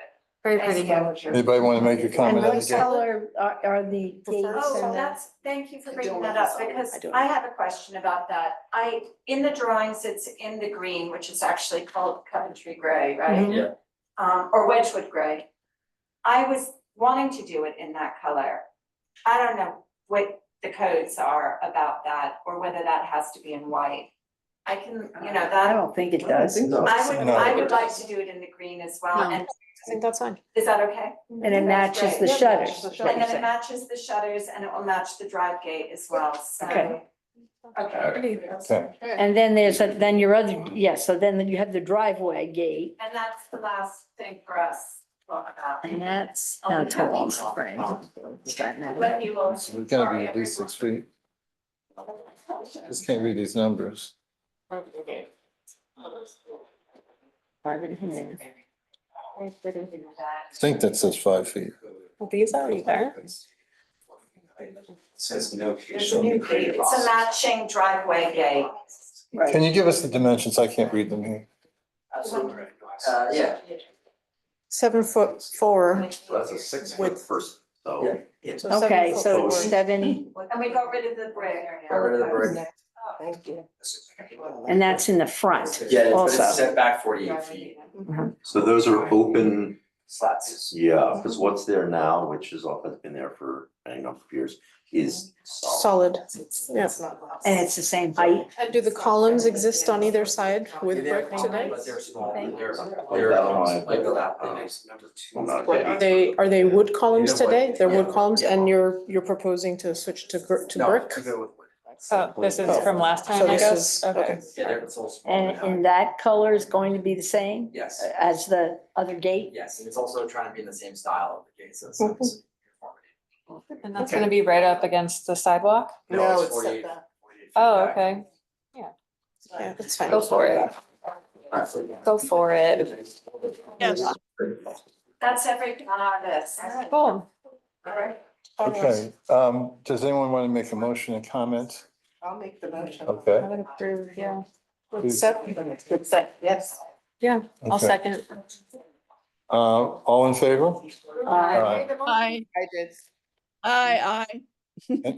Thank you, and Megan I have second. to leave now. Goodbye, everybody. All right. Goodbye, enjoy dinner, enjoy the lobster. Enjoy your lobster. Thank you. Thank you. Okay, good luck. Good luck. Okay, Now, she wants to go down to this one. number The 3, fence. we're going down to 34 Hempstead Street? Yeah, Going to 61 Madison Street. okay, but you originally said, oh, I'm sorry, Nugent. We're not there yet. I got you. You could. I could be there. I could be there. Be nice. Okay, who's here representing 61 Madison Street? Here he comes. Oh, Anthony. So we'll sign this too. Does Is it in the package? She doesn't have to come back for the door No, we. now. She just, because I got the impression that she. Hey, Anthony Berman, Haas, 88 Queen Street. Carrie, can you bring up 83? You have a thing for us to sign? Yeah. let's just- Oh. the Oh, I think it, application. is this it? Yeah. Yeah, there you go.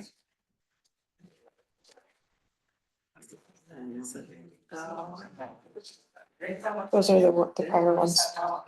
Oh, I was gonna put it in here. Oh, yeah, sorry. We're just getting rid of those. This is also. Doesn't have a signature there?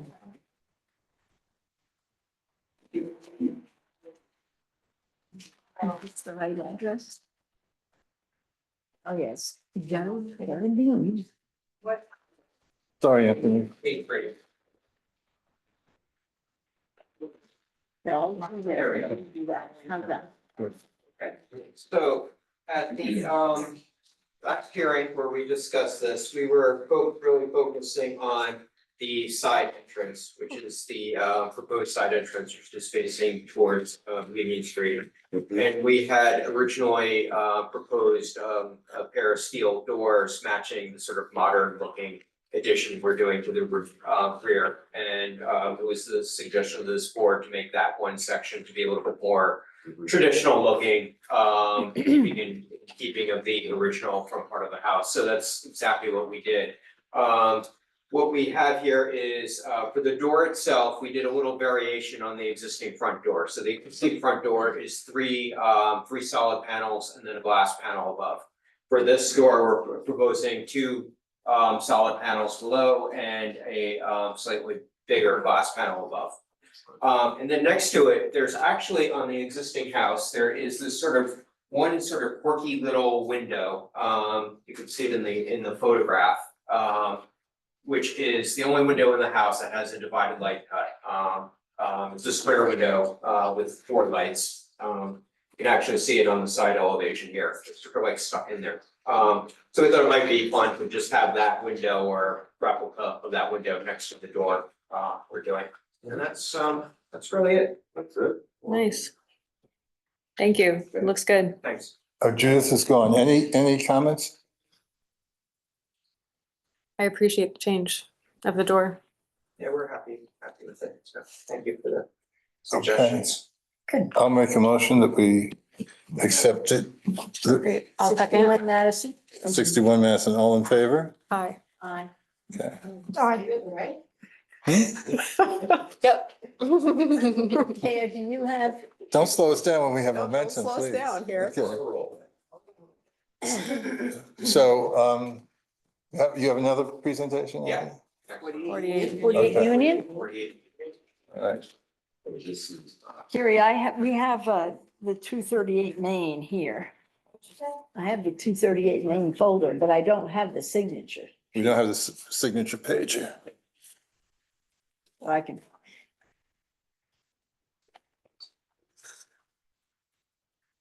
No, we did that. We can search on. I don't think we need that one. We approved that.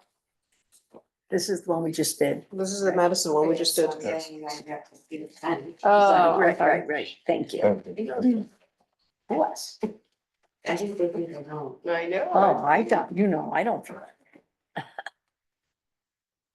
Upon reviewing the 48 Madison, my question was, are the existing windows gonna remain? There's no original existing windows in the Okay. house, they've all been replaced. So you're going to replace them too? Plastic Windows. Oh, yeah, okay. they're terrible. Would be, if they were original, it wouldn't be, Yeah, we wouldn't be proposing to. yeah, you're usually replace them. very good about that.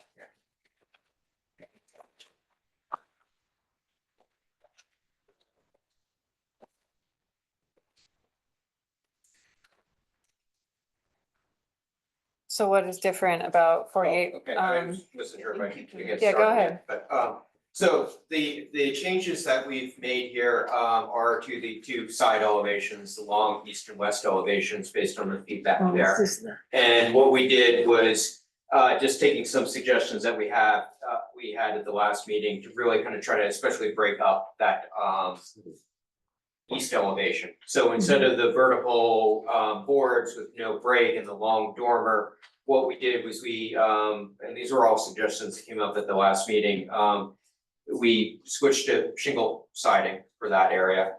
We switched from 6/6 windows to 2/2 windows, smaller windows in the upper dormer.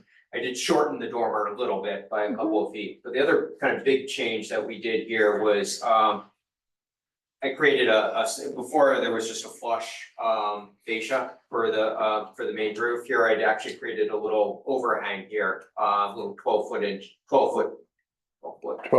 deep overhang. What that allowed me to do is just bring that line all the way across this, east elevation and break up that line, so it's not so vertical now. Yeah, so that's. And the windows will be what material and all that good stuff, because these will be new windows, Yeah, correct? yeah, all new windows will be, a wood double hung windows on the first floor, and then on the second floor though, because of egress, they need to be casement windows, but they'll have the simulated check rail. It's right next door to the Wells Church. This one? No, this one is the one, isn't this on the, Right next door. Right now, yeah, it's next to the Whalers Church. oh, okay, I'm sorry. It's sort of kind of, you don't see it because it's kind of overshadowed. Yeah, Oh, yeah, yeah, And it's yeah, low. yeah. It's It a used to be that, It's a little set back as yes, well. it used to be like a beauty parlor in the one section. Well, there's this weird sort of big, probably that was the reason why, but there's like this big picture window in the front where, presumably there were originally two double hung windows. They took that out at some Right. point, put the big picture window in. And you're Wanted putting a back picture two window. single. Yeah. Yeah, so we're putting back to I got you. 6/6 double hung Very and good. dressing up the front door a little bit, taking off the non-historic porch and dressing up the front door. Yeah, Nicely done. Beautiful. it's Yeah, working. very nice. Working. Just. I like it. I do too. I'll make a motion I'll second to for approve. 48 Union. All in favor? Aye. Thank you.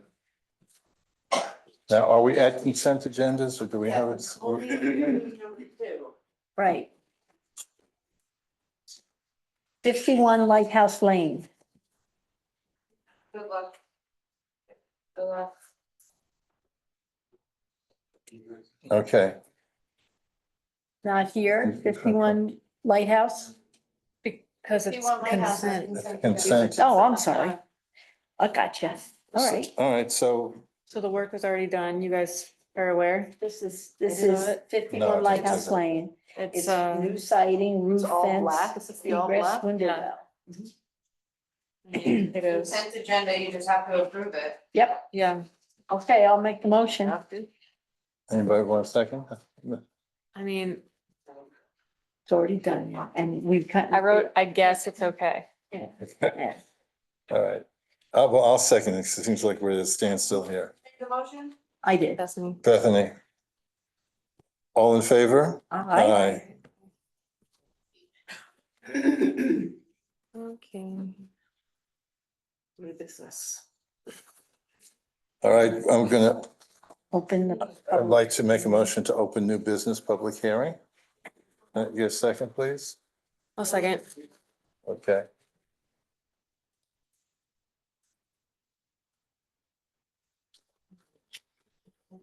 I want to carry the catch up. Please. We'll take care of it. So you guys are gonna have to come in after they Yep. sign it. Okay. Hi. Hi. Hello. Oh, good. I'm glad. I'm sorry. I've been listening in, but I had a family emergency, and I don't know if you talked about the property on Lincoln Street, but there's been quite a few issues with the modular home company. Not yet. We're not. We're not there yet, so you're all right. So you. Oh, you okay, need to good. wait. You need to still wait a little Okay, bit. fine. Number 8. Okay, thank you. Yeah. Okay. Okay, so we're up to 29 Eastville. Okay, I'll wait. I'll worry about Lincoln Street when we get there. Thank you. Thank you. Thank you. Who's representing, They're coming up. 29 Eastville? You're coming up. Okay.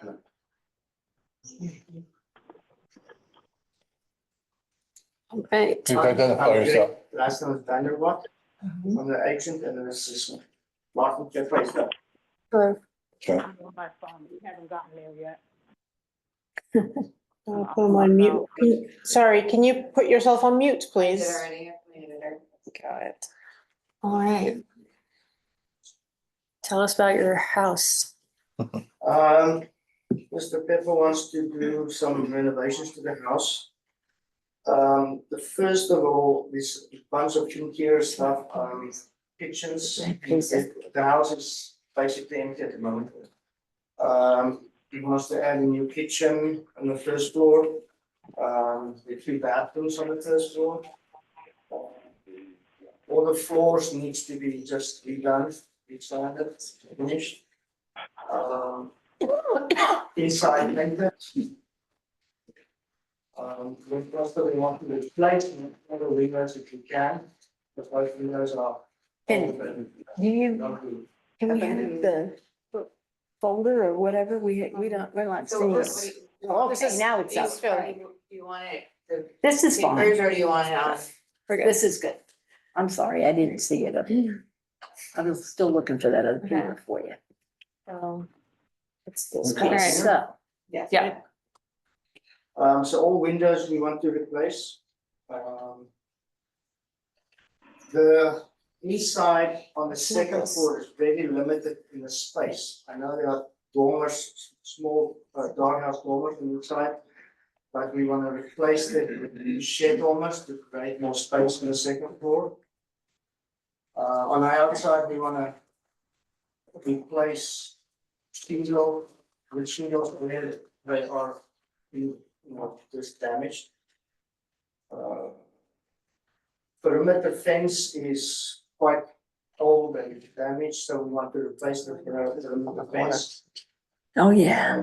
Also some brick paving in the front and brick paving in the rear to create space. I don't remember looking at this.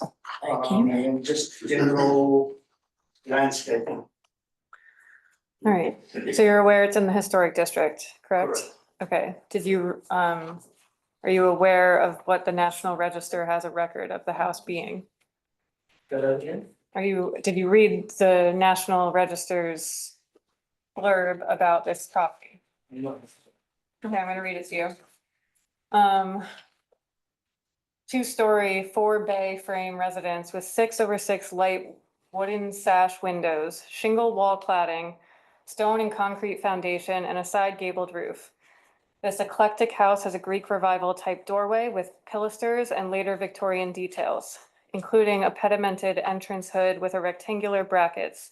The colonial revival style dormer windows have triangular pediments, and there is molded window trim. There is a rear addition.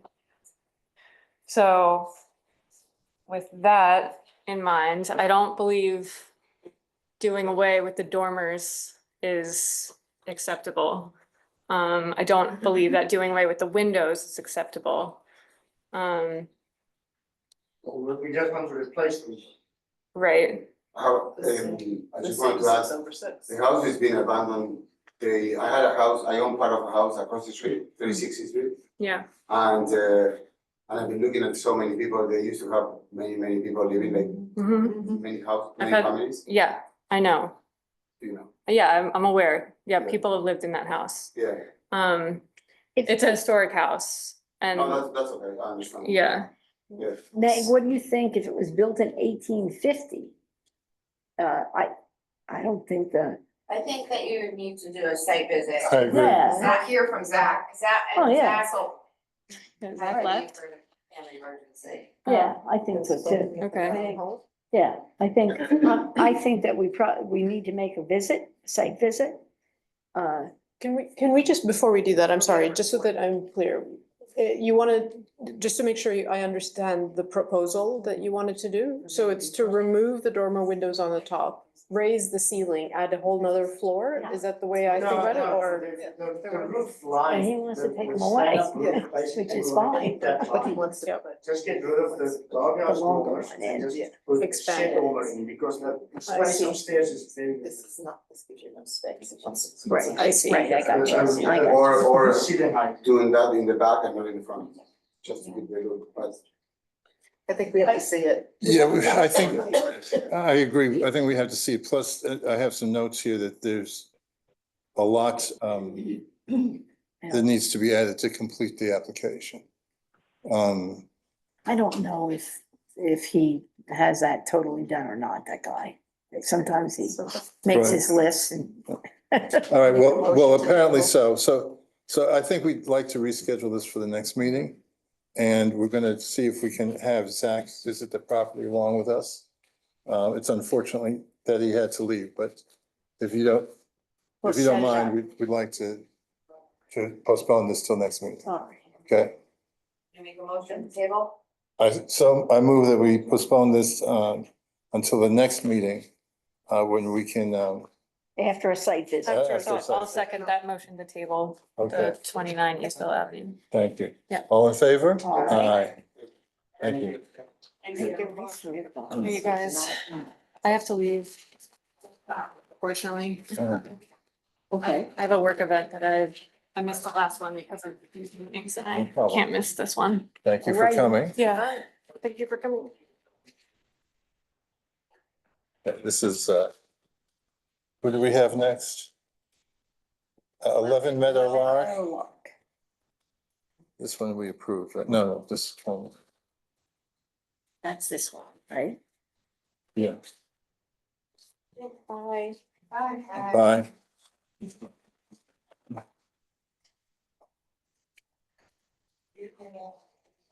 Good evening.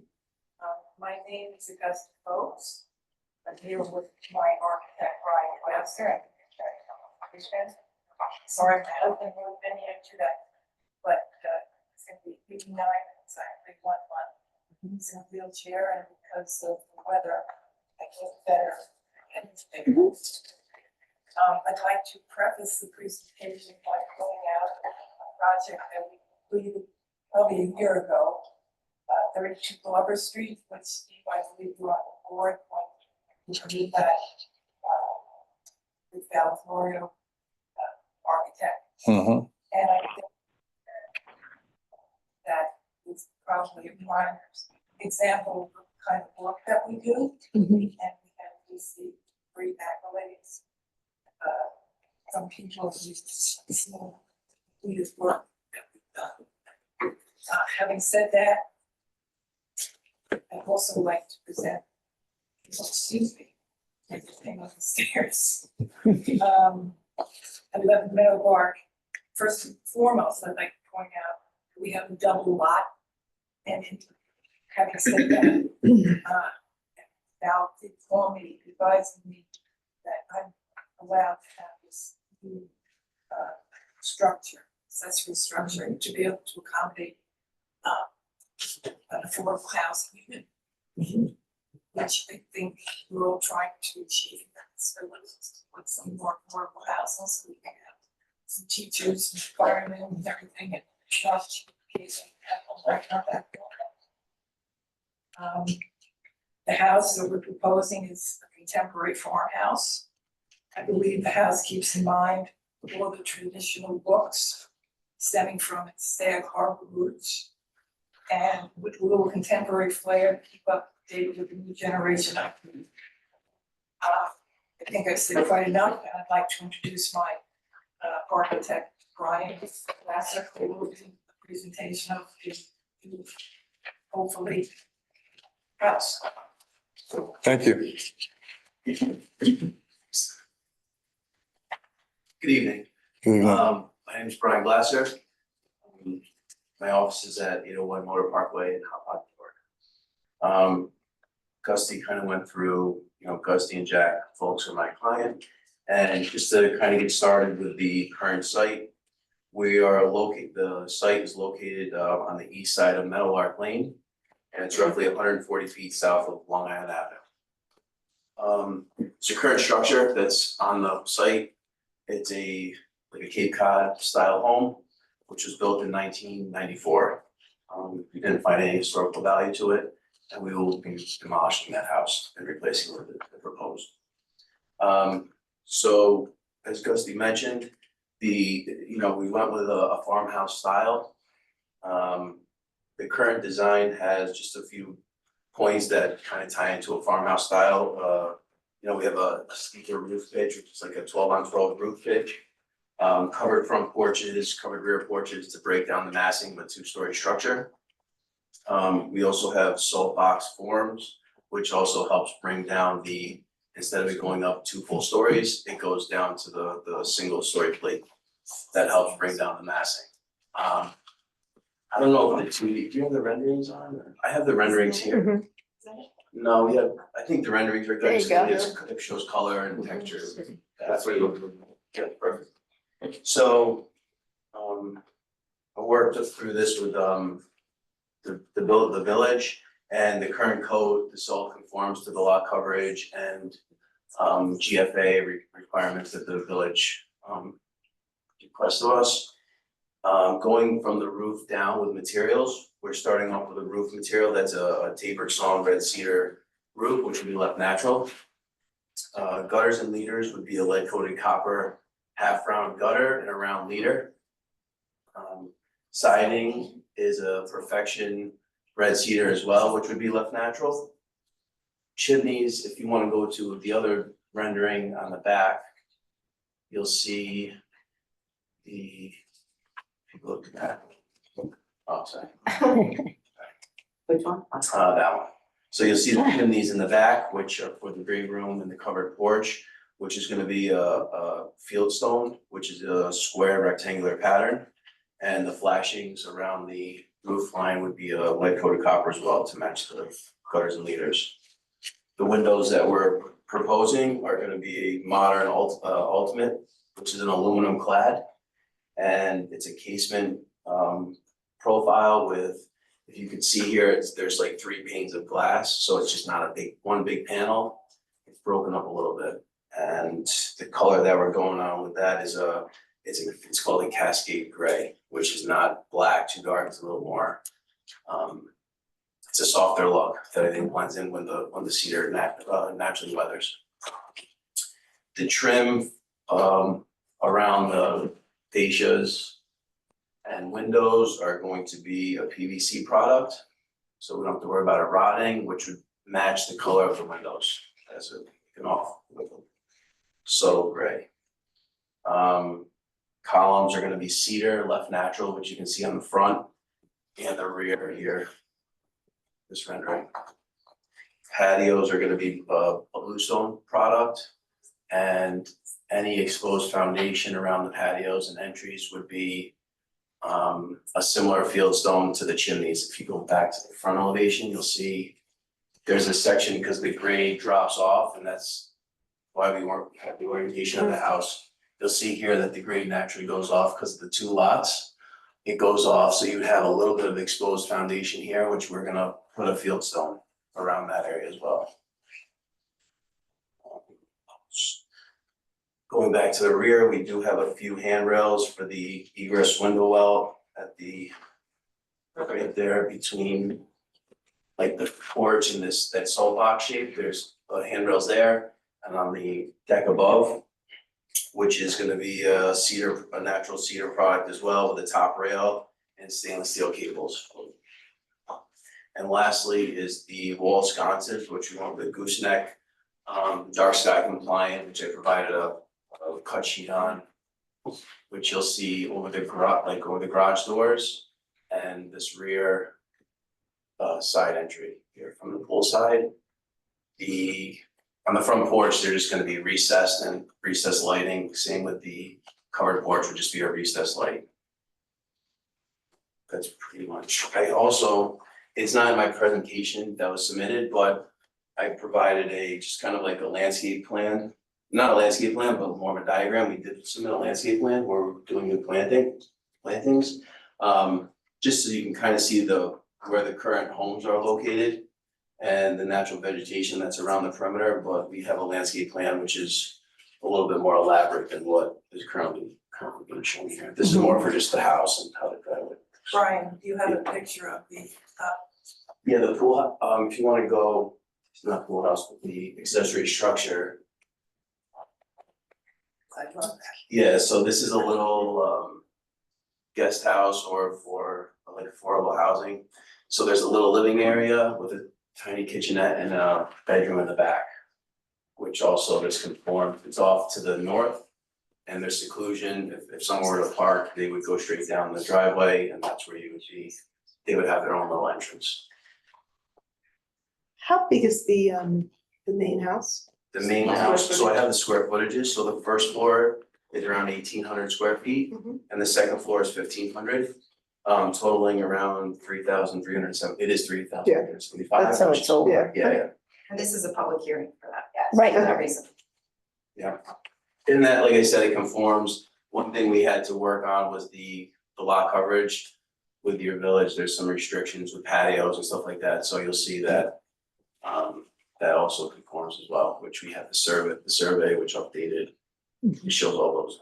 Do you need zoning or do you have to go to ZBA for anything? We don't have any requirements. But we did give up some of the accessory structures so that we could have affordable housing unit, which I think is so important. And I might add, because Jack and I have been in business from the two of us, about 100 years, and affordable housing has not just become an issue recently, it's been that way 50 years ago. And so it's very near and dear to our hearts.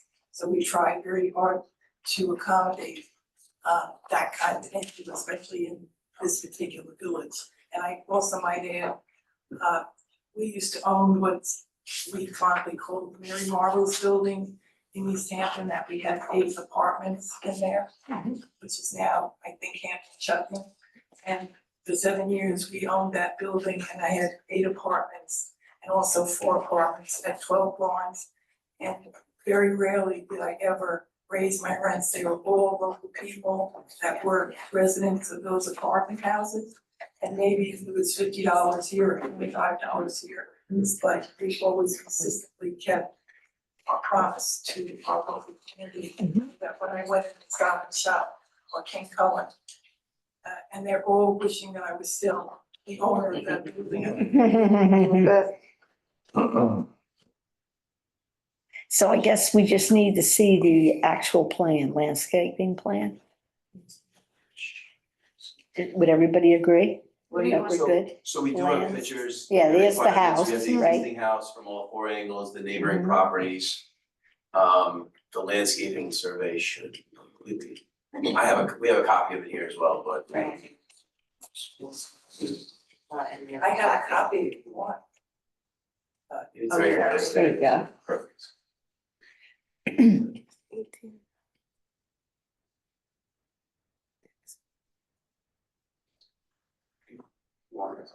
Familiar with the landscaping. I have a copy, don't you all have a copy of the landscaping plan? You don't have the package. Oh, no. We don't have the Because we were packages gonna over look there. here. Brian, you can Yeah, start. we have- Yeah, I mean. So basically here, along here, we have existing, this is existing vegetation, we're planning on planting along the back some evergreens. This is just showing foundation plantings in green, several crepe myrtles going across the front of the house, kind of sporadically going across from the south, what is it? I think this is south to north. Crepe myrtle over in the corner for that little spur from the driveway. On the north side, it's gonna be similar plantings around from the perimeter, going across the back and wrapping around the proposed accessory apartment. And are those green giants along the entire back and side, the north and side? Yes. Yeah, so Okay. this is just I didn't do this drawing, so I'm kind of, It's all right. yeah, so we have some hydrangea bushes, I believe that's probably along the around the foundation. Here's your crepe myrtle. Mm, And that's these like pink circles. I believe this is maybe like the original size, but as they fully grow, I think this is Mhm. probably the spread on it, mhm. what they're presenting there. And then what are the ones in the front? Yeah, those are, what's the planting? I'm sorry, I couldn't see. These? No, what's the name of the sweet something? Sorry, This next is to the hydrangeas, hydrangeas, yeah. Sweet popper bushes. Okay. And then I saw down here, I just kind of looked at it, I think these were, you just scroll down a little bit. They look like salvias. Some type of Yeah. Nepeta, yeah, Nepeta and some boxwoods. It's a little hard to see where they're. Oh, we got a hard copy here. Yeah. Alright, We have a little restriction in the front, as we, I'm sure know, with the IA septic system and the leaching fields, that health department unfortunately, kind of, restricts some of the plantings of trees because they don't want any kind of course, the. Root system. Right. Yeah, so we had some restrictions in terms of, but we are planning on putting some dogwood in the front. And the crepe myrtle, as much as we can, within the realm of whatever it is that the health department doesn't, doesn't restrict us. He's got Of course, we want. I'm sorry, there's CF, alright, so these are dogwoods in the front, I'm sorry. Dogwoods instead Right. of. The Yeah. dogwoods Crepe and myrtle, crepe yeah, myrtle, like I said, yeah. Yeah, that's fine. The crepe myrtles are the CM, which. That one on the. On the top by the little part. driveway. Yep, that's correct, yep. And then I just spoke about the hydrangeas, this is gonna be, you have the boxwoods along the foundation. Mhm. And then you have the Nepeta, which are gonna be sitting in the front, which gives you like a terrace Mhm. effect. Yeah, sorry about that. Exactly. I mean, the landscaping plan is actually, I felt very good and it really shows, and then you've got the box at the top. If you look, you don't have to unfold the whole thing, but here, like you've got your list. And you've got your quantity and then the sizes. Yeah, there's a great deal of Yeah, vegetation going on that's there. what they all should look like. Yeah. Friend is building on Marsden. He should be showing. Exactly, it's exactly what they should be showing, yes, that's right. I think this is one of the most exciting projects I've ever really come across. I have this young man has so much There you talent. go, young man, talented guy. Well, okay, I want to commend you for the ADU and I want to commend you for keeping the front yard open and having the trees the way they are and protecting the privacy with the green giants, although In the I back. wish it could be a different variety, not of green giants, but a variety of different trees to form your living walls. But I think it's an elegant project. Yeah. I do too. Yeah, I would agree, it's beautifully designed. Very well And done. it fits here. Florio, but I sincerely think that his designs are amazing, but we have a younger generation coming up here. He's so funny. It's well done. It's well Very done. well done. Well thought. All the way from Hong Kong. So we have Make to a open motion? up to the public. Yep. Anybody from the public would like to speak to this project? Yes. Come up and say your name.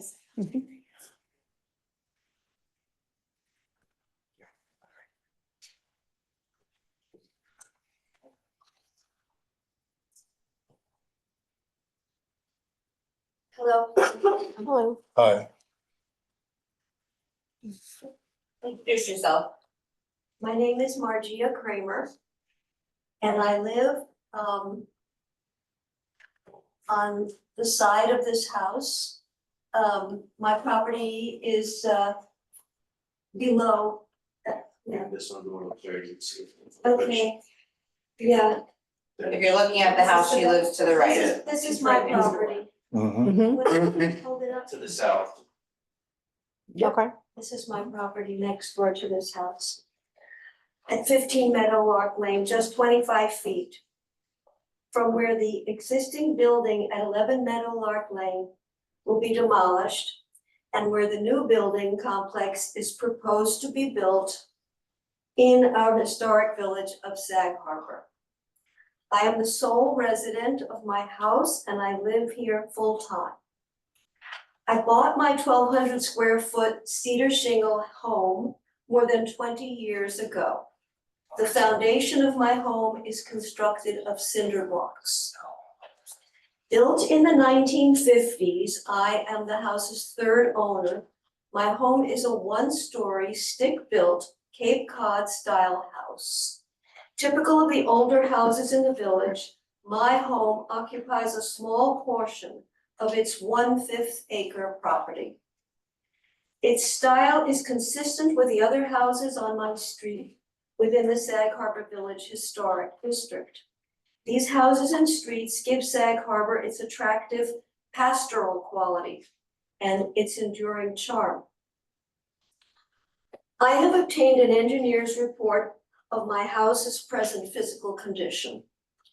In order to protect my 75-year-old home during demolition and construction of the property next door, I have obtained an engineer's report of its present condition. This report contains both written text and numerous photographs of the state of my residence as it exists now. Because, given the extensive amount of demolition, digging, and building that is proposed next door, I am rightfully concerned that damage may occur at my residence.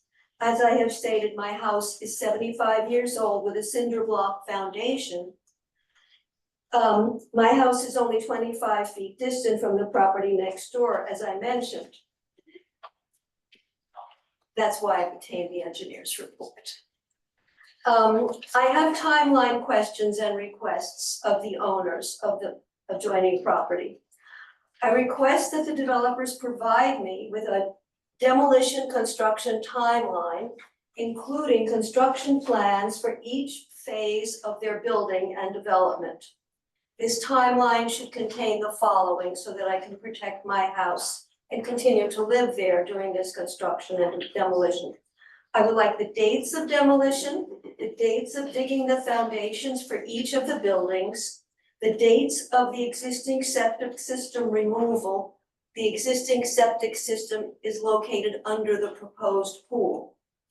That septic system was put in 23, spring of 23. I would like the dates of the new septic system construction and completion, which I have found on the landscaping. You can see it in the front of the property on the landscaping detail. Is that correct? Those circles?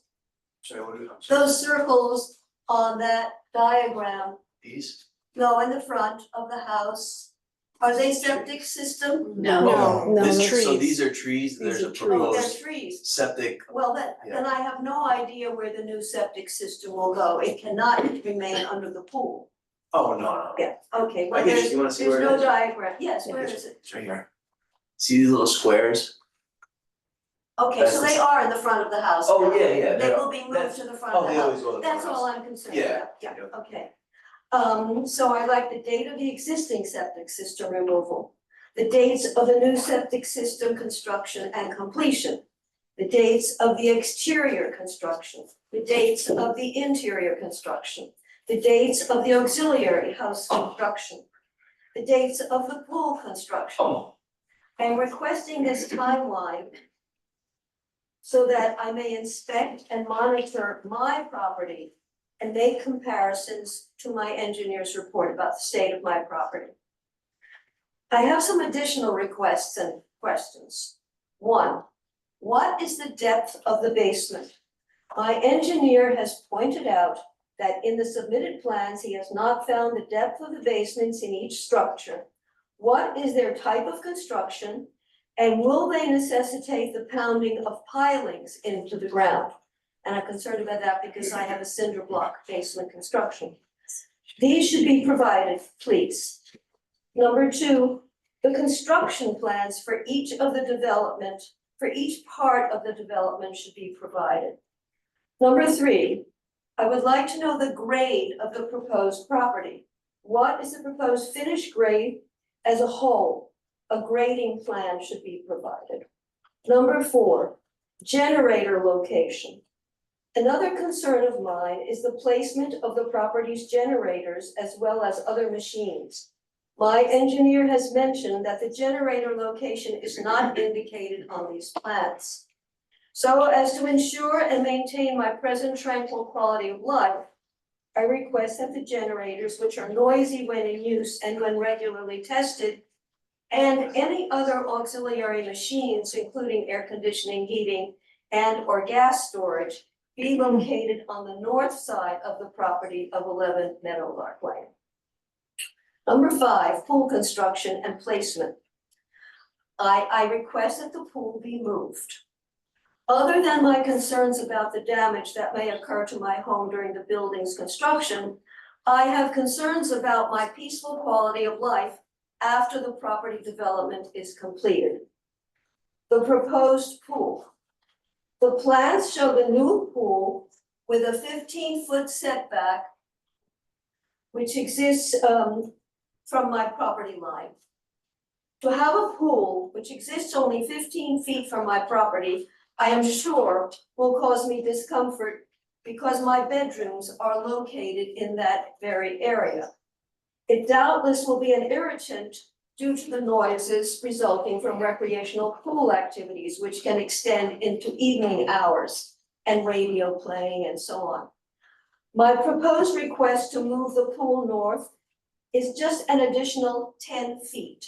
So that now it's proposed at 15 feet, I request that it be moved 25 feet from my property line. Away from my property, a total setback of 25 feet. So as to ensure my peace of mind and the tranquility of my quality of life. Fencing and vegetation. Including my request for more new pool screening vegetation. Regarding decorative fencing and vegetation around the property, particularly around the pool, I request that drawings and or photos of the type of fencing, landscaping, and vegetation intended to be installed around the pool, particularly on the south side of the pool that faces my property, be made available to me. It would be unsightly and aesthetically unpleasing if a new metal fence were to face my property and if new foliage were to be planted only on the developer's side of the fence on the interior of 11 Meadowlark Lane's property. In addition to receiving more information and in order to further screen the sight and sounds of the new pool from my property, Excuse as well as me, let me green interrupt pool you. and pool fencing. May I ask you a question? Can I finish this sentence? How many more pages do you have? Just one. Thank you. I have two. You are submitting this for the record, right? You're submitting this letter for the record? But I would really like you to hear this because this is You want it very important. summarized? I'm sorry. Pardon me? maybe you could summarize your most important comments? Okay, It's up to the board ultimately. I'd like to finish the next 2 pages. They're very large type. If not said. I think we get the gist of what you're saying. Well, I'd like to talk about the style of the building, which I haven't mentioned yet, of the proposed building. Okay, Does not resemble the design of any residence that I know in Sag Harbor, and is inconsistent with the pastoral character of Sag Harbor Village. I've seen a building of this very nature that looks just like this building, and of this scale, where 2 multi-story buildings are connected by a glass passageway, in another location on Montauk Highway in East Hampton. It is the municipal administrative building of East Hampton Town. It does not belong in Sag Harbor Village. The proposed 7-bedroom, 9-bathroom residence is way over scale. Less like a private family residence and more like a lodge. It certainly is unlike any existing residence on Meadowlark Lane in this bucolic residential and historic area. Here's my summary. Finally, I am a grandmother who looks forward to having new neighbors, making new friends, witnessing families having children and watching them grow.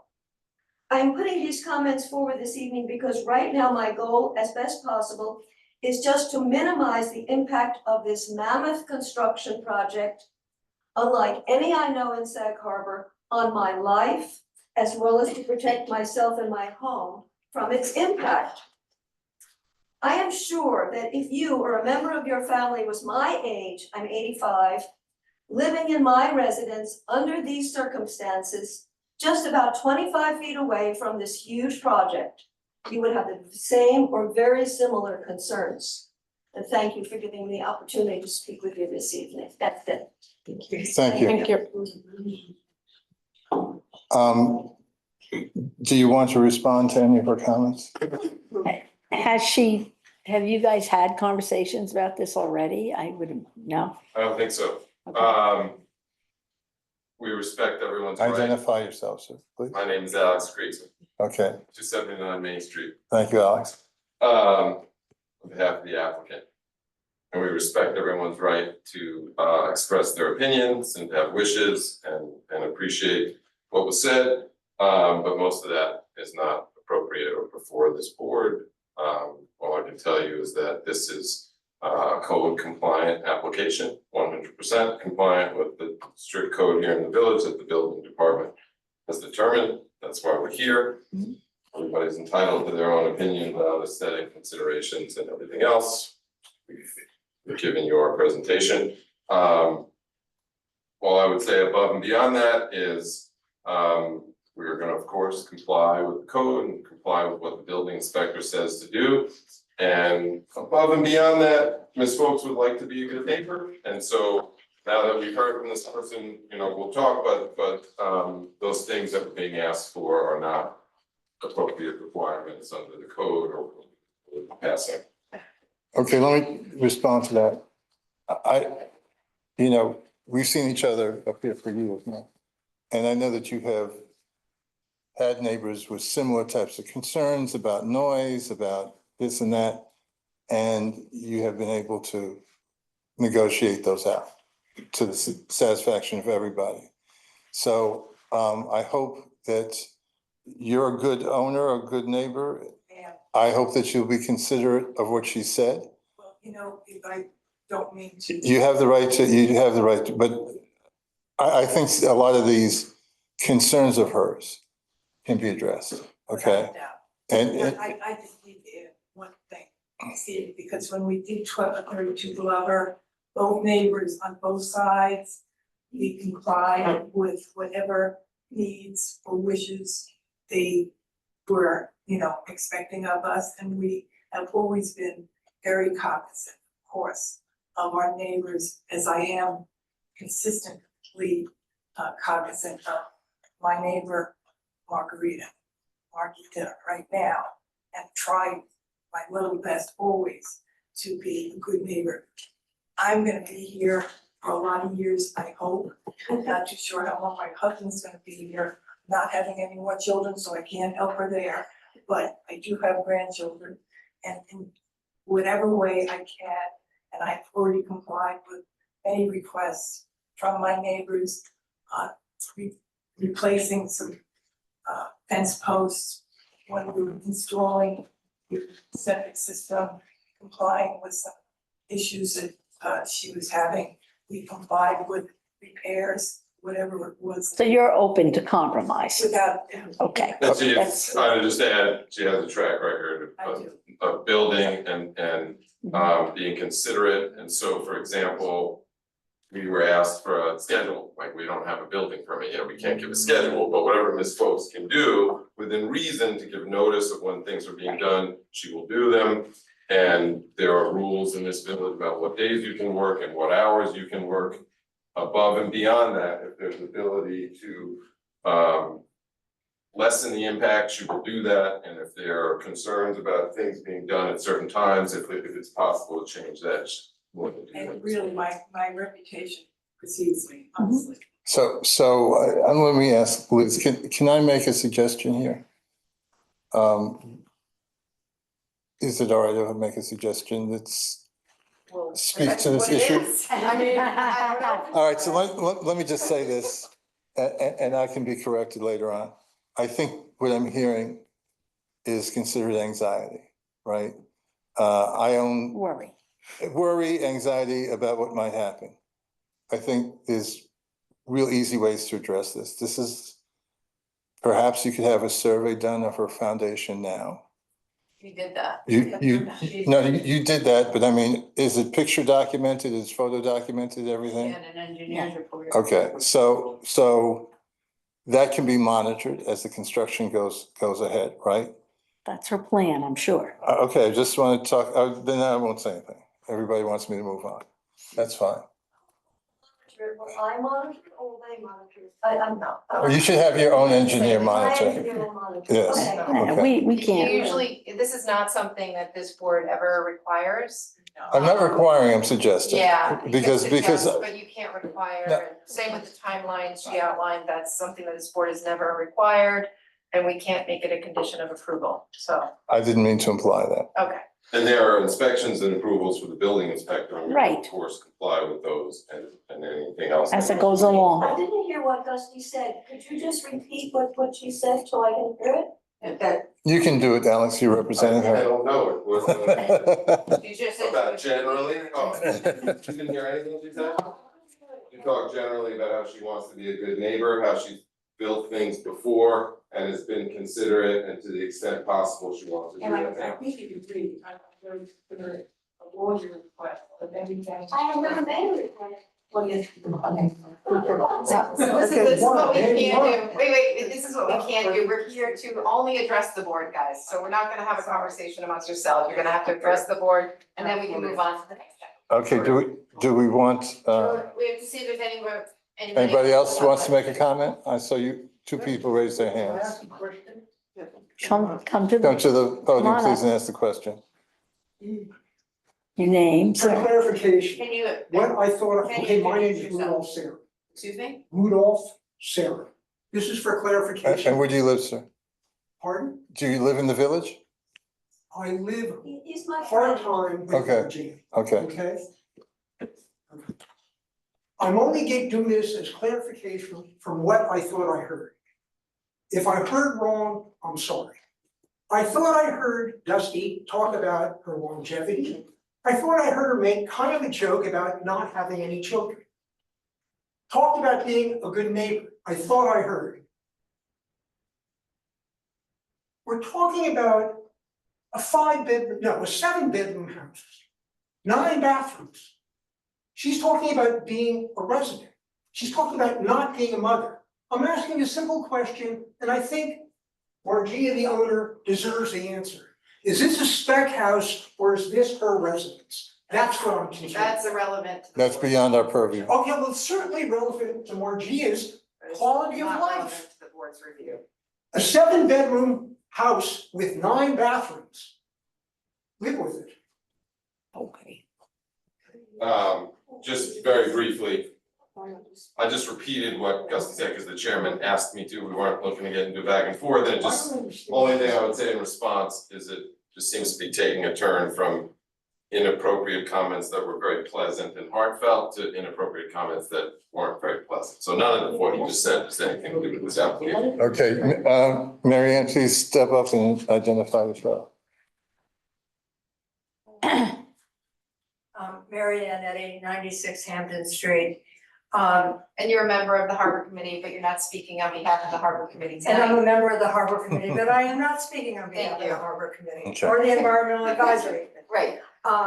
And perhaps Eileen Rosenberg is online and she may have her hand up. She does. Okay, I'm just gonna ask you as sort of an opening, whether or not you're aware that there are violations due to tree cutting on this property that are in front of Justice Court.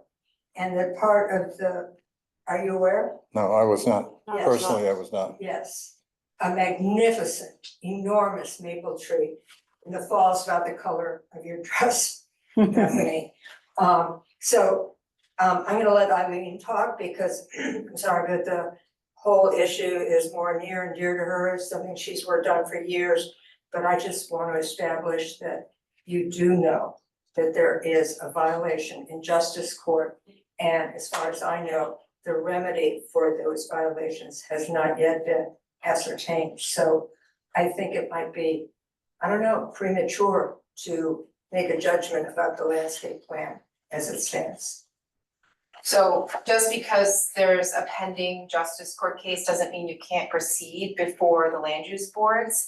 In fact, often when you go to Justice Court with a violation, say like a violation for building something without a permit, the remedy and the cure to that is actually being forced to go to these boards and get an approval. So what happens often is the Justice Court case will actually be adjourned while these boards make their determinations as to what occurred and what, you know, how it pans out. But that has no bearing on this board's review of a house being built. I'm just saying, like, that's a separate, this board is not allowed to punish applicants either. As you know, which I always tell your boards, you're not allowed to punish, We're not go to Justice Court. Justice Court is the proper place to adjudicate any and all violations, not before these boards, just Right. so we're clear. But if in fact this board approves a house and a planting plan, does that? That doesn't bind the court, so if the That's the court comes question. up, Does it if in the any court way comes up with a bind- different requirement, Right. they can still come back and amend their approval that they get with the boards that they get approvals from. Question answered. Okay. Thank you. You mentioned there's somebody on the, you mentioned, I'll let them go first. you mentioned there's somebody on, Eileen, you can go ahead. Hi, good evening. Thank you. I do have concerns about the landscape plan. I think we are working hard to avoid the suburbanization of Sag Harbor with the constant planting of green giants and arborvitae, creating a wall, in essence, of greenery without the canopy. We had suggested that in addition to privacy, hedges, et cetera, that more trees, canopy trees be planted. I don't find this current landscape plan acceptable, as Mary Ann pointed out, and I understand from Ms. Vale that this can't influence you, but two very large trees, one village tree was removed, and the remediation for that ostensibly would be to replace those with a DBH equal to the trees that have been removed. And I would hope that the ARB, the HPARB would take into account that has transpired, and also take into account the desire for the village to have an more environmentally friendly landscape plan. One that includes many more canopy trees for many, many reasons. Water retention, carbon sequestration, animal life, etc. So while you seem to find it appropriate, I would say on behalf of many, many people who have worked very hard on tree preservation legislation, this particular plan wouldn't be particularly acceptable, and I would encourage you to revisit it. And if you find out anything further from the court case, that may influence you, it may not. But again, I would encourage you to revisit this landscape plan that is very suburbanized. Thank you for your time. Thank you. Anybody else before Mr. Krieger responds? Kriegerman? Anybody on video, on Zoom? No. No hands? Okay. Just briefly, respectfully, Ms. Eddy's comment is legally incorrect. As the village attorney pointed out, this is for this board to decide. It doesn't wait for the justice court. It's the other way around. And in fact, the tree at issue is not even on her property. It's on the village property. It's not ever going to be something before this board. And look, as far as Green Giants, as we've heard tonight, you know, you have neighbors who want screening and privacy year round, and you have some people who want less of that, the kind of same trees that we see over and over again. I get that. But they've had to strike that balance in this application to put together a home that complies with everything in the code, is acceptable to the board, and hopefully has something that has an accessory dwelling unit on the property. That is something that everyone is encouraging and is not always the easiest thing to do. And so for all those reasons, I think you heard the results of the application, so we're asking for a vote on it tonight. Thank you. Anybody in the audience? Okay, I'll go back to the committee. Anybody from the board who wants to comment? I know that within everything that's been stated here within the code, that it is correct. We're talking about one house on 2 lots. And that's why it could be as the size that it is. And my feeling is that the owner who has this, it's always a not a compromise, but equalization, I guess is what I want to say. Mm-hmm. And that I feel whether I would love the design or not, I feel that the owner wants this design, has the right to submit this, and I think I'm not against it. Michelle, any thoughts? You know, as I said earlier, I like the design of the house. I think I've been on this board for almost a year. Mm-hmm. And I think what we hear time and time again is about the massing of the houses and the fact that everything is getting so much bigger here in Sag Harbor than it was originally. And we all know nothing stays the same, everything changes, but I think we're just trying to balance that out a little bit. Right.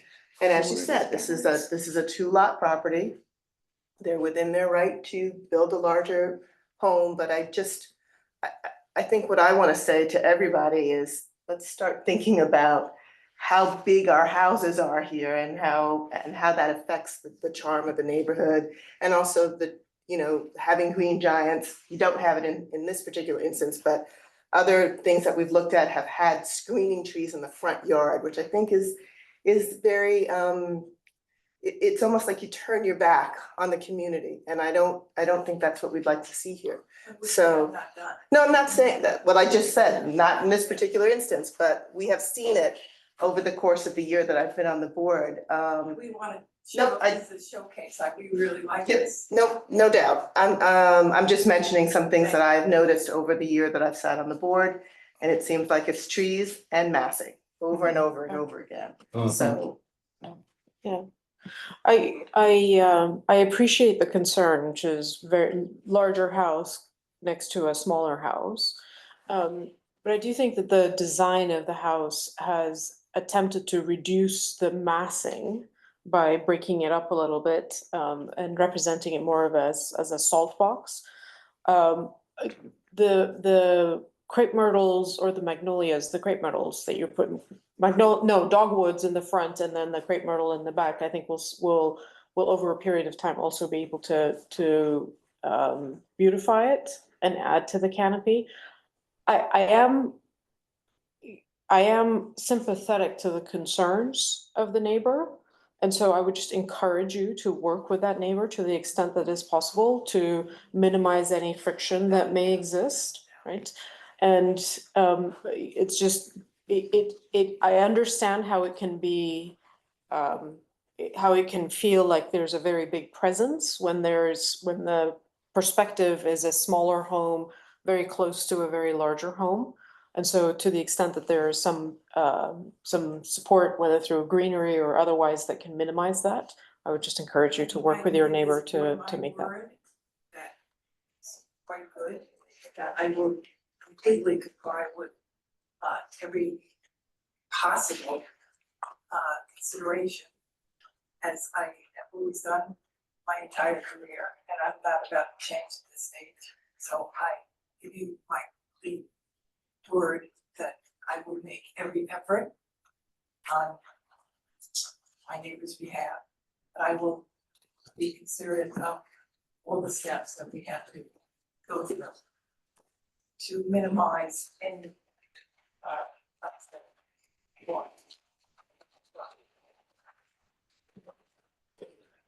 I guess it's my turn. I kind of stated my case to begin with. I agree, it's a very attractive house.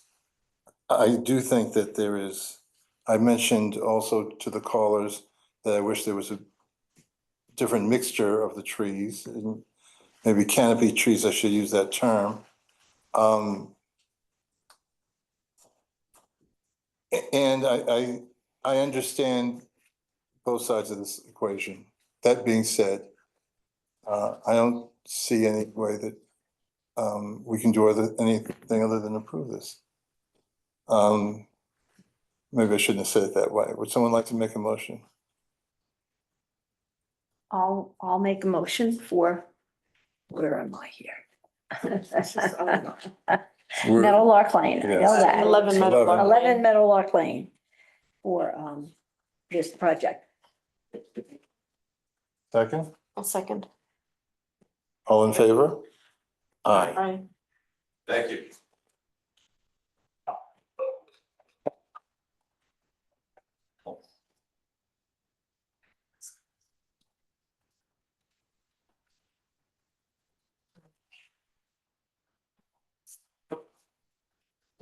Who's here for 226 Main Street? 80.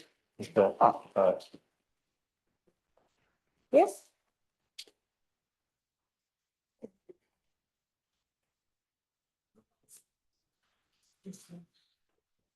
Good evening, board.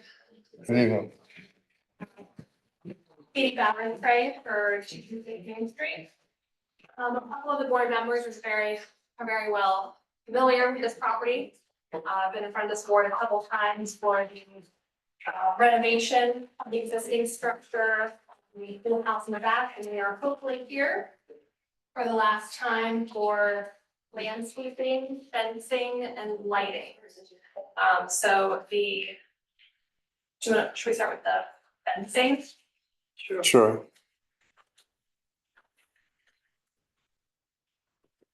And I also have, Joe, are you on from the Laurel Group? Yes, I'm here. Bring up the fencing, please. And do you guys have the packets? No. Not yet. I'll get them. Okay. It'll help to have the visual and front.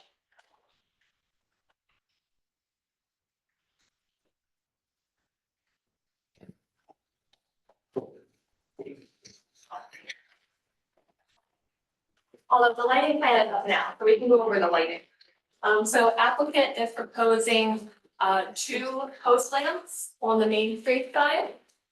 And then the flush mount to the primary residence. They are color coded on the plans.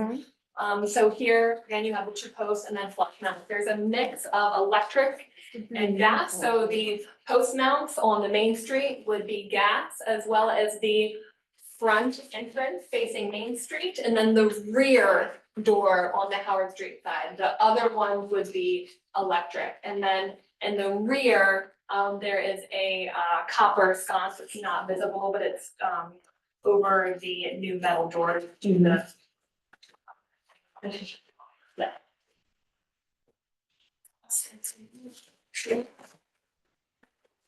Do you have any questions regarding the lighting before I move on to the fencing? And so from what I can see, right, blue on this means. Yes, the fence posts. Right, okay, and These and here. how do we know which is electric and which is gas? So these are gas, so there are also references here.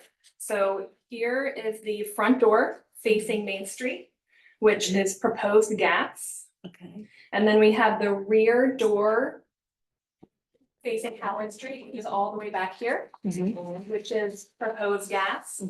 The remaining ones here and here will be electric. Okay. And again, the Main Street fence posts are proposed gas. And as how well. big are these lights? These are 18 inches. And these are 18 also, they're the same size, they're Yeah, just so a just one different, is a one has a. half because right. it's flush mount. Okay. The French Quarter design is getting pretty popular. Yes. Every house on Main Everybody wants Street. gas lights on Main Street. Yeah. Okay, so We on used to our, discourage that. Yes, Right? but then he let it go. Yeah. Okay. you ready to move on to fencing? Yeah. Okay. So around the Main Street side and about 3/4 of the way down Howard Street is the proposed. It's easy to show here, but the top image. So it has kind of the swooping design. In the front, there's a double gate. And there are 2 sets of them. She has small dogs and she's working on like, a dog park, there's 2 swing gates to just kind of prevent dogs from running out as soon as you do. So for safety of the dog, she does have these 2 double fence posts there, and they swing open. And there's a diagram up the top that depicts that. What's the height of the gates? 4 feet. Yes. When we swing around to the side, there was an existing arbor that was overgrown with green. We're proposing to replace that kind with a white arbor with a code compliant pool fence that will swing. So that's that second depiction. And then the remaining perimeter will be a solid, will be the turkey wire for the pool. Pool compliant fence. And then around the driveway, we are proposing, right now there's a solid stockade fence. We're gonna just go with a solid white, just so it matches. Okay. And it's wooden. So fence? originally, the client was going to propose the Aztec material because it, it doesn't rot, it has low maintenance. So we would prefer that. But she is sensitive to the fact that it's in the historic district, so if the board insists on wood, she is willing to do that. But ideally, just it's low maintenance, you don't have to repaint it, and weather it lasts longer.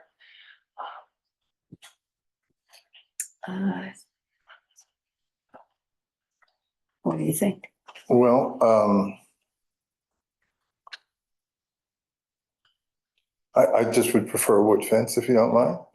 I have plans that say wood fence. But, You can swap them out. Yeah. so far it's all right with me. We've been on this side a lot. Yeah. We've discussed this a lot. And I think you guys have, there was the whole thing with the chimney and the this and the that, so I think that you guys have done a lot to compromise. So I'm satisfied. Anybody else like to comment? No, I actually think it's quite thoughtful. Yes. And with the pool fence, there's plantings around it? Or- Yeah, so Harry, I'm sorry, can you go to the planting? Oh, yeah, there's picture, there's like that. No, we have it here in our package. Yeah, so here's Here. photos of the different plantings that will be included Okay. in the landscaping. I do have Joe from the Lower, who's more well versed in the plantings, if you want him to kind of take you through the landscape. No, I was just, when you said wire, for the pool fence, You said chicken. turkey wire or something. Yeah. So are there plants around that is my question. I Yes, think. and also all side, well, obviously it's open on Howard and Main, but the other property lines are very heavily vegetated. So on the neighboring properties, you're not gonna see that, and on the subject ones that you're not gonna see it, there's gonna be. Okay. Where is the turkey wire? It's around the pool. There. Yes, I know, but And- where is it? And on where the- is it here? It runs along, Yeah, One- it runs along here. okay, so it's not around the pool, but it runs along the back and side of. Yeah, Okay. it's just When you not, come out, you have to have so it's the wooden fence as we, Right. right, is gonna be the from wooden fence will be from Here. here back to Mhm. Howard, Yep, all the way For there. us. And then the turkey, begins Yeah. right, with the Or planting. yeah. Yep. I got see it, Yep, got I it. gotcha. So Okay, there's hedge, you're not. Hedge. gonna right, see you're not it. gonna see it, Yep, that's fine, yep. that's fine. Got it. Okay. Good. I think we're good to go. Is that everything? And there's path lights as well, but they angle down, it's included in the plan, so we don't have an up lighting, but yes, that's. Okay, anyone want to make a motion here? I'll make the motion Okay, your motion is? to approve 226 Main Street. 226 Main Street. All Oh, right, you're good. With wood fence. I'll second that. With wood fence. Yeah. Landscape plan, fences, gates and. You guys can get line two. All in favor? I, Aye.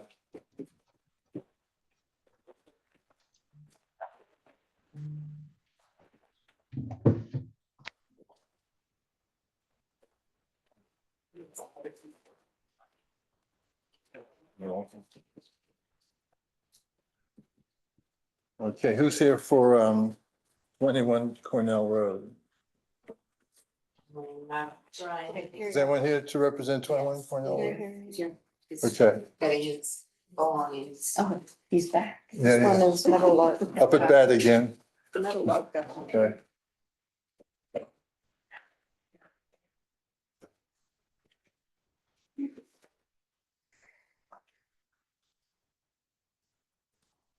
Is that unsigned? You just signed? Okay. Please restate your name. Good evening, my name is Brian Glasser, I'm the architect representing 21 Cornell Road. My office is located at 801 Motor Parkway, Hopatcong, New York. I'm representing the owner Jennifer and Preston Kay, who are with me today. Just to get started once again on the site and where we're located. The current property is located to the north side of Cornell Road, roughly 337 feet west of Harvard Road. There's a current house which my clients have lived in for the past 2 years. And if you've seen it, they have done quite a bit of work, but with the future to hold probably kids and that kind of stuff, they're looking to build a new house, so they have a little bit more space. The current home it was built in 1991. It's a single-story ranch with clapboard siding and an asphalt roof, which they renovated. They've maintained the yard and stuff, but like I said, we're looking to build a new home. So the architecture style that we went with was a shingle style home with a gabled roof line. Once again, we did covered porches similar to my last project. And trying to bring the roof lines down to the first floor to kind of break down the massing of the home. Just going into, if you don't mind, can you pull up the renderings? I have a presentation for you, but it's easier for everyone to see. There's the front. Okay. So the proposed home, once again, starting at the roofing materials, we're going with a tapered sawn red cedar roof, left natural. Gutters and leaders we're going with a round leader and a half round gutter with copper finishes. The siding that we chose was a Perfection shingle and a clapboard, which gives it a little bit of an eclectic look where if you were to zoom in, you could see like the lower half. And this is also, like I said, to break down the massing, but in the gables, we have a clapboard look all the way around consistently. And we have a shingle from basically from the second floor plate down to the first floor. We're also proposing for the chimneys, we're going with a Connecticut blend and a mosaic pattern.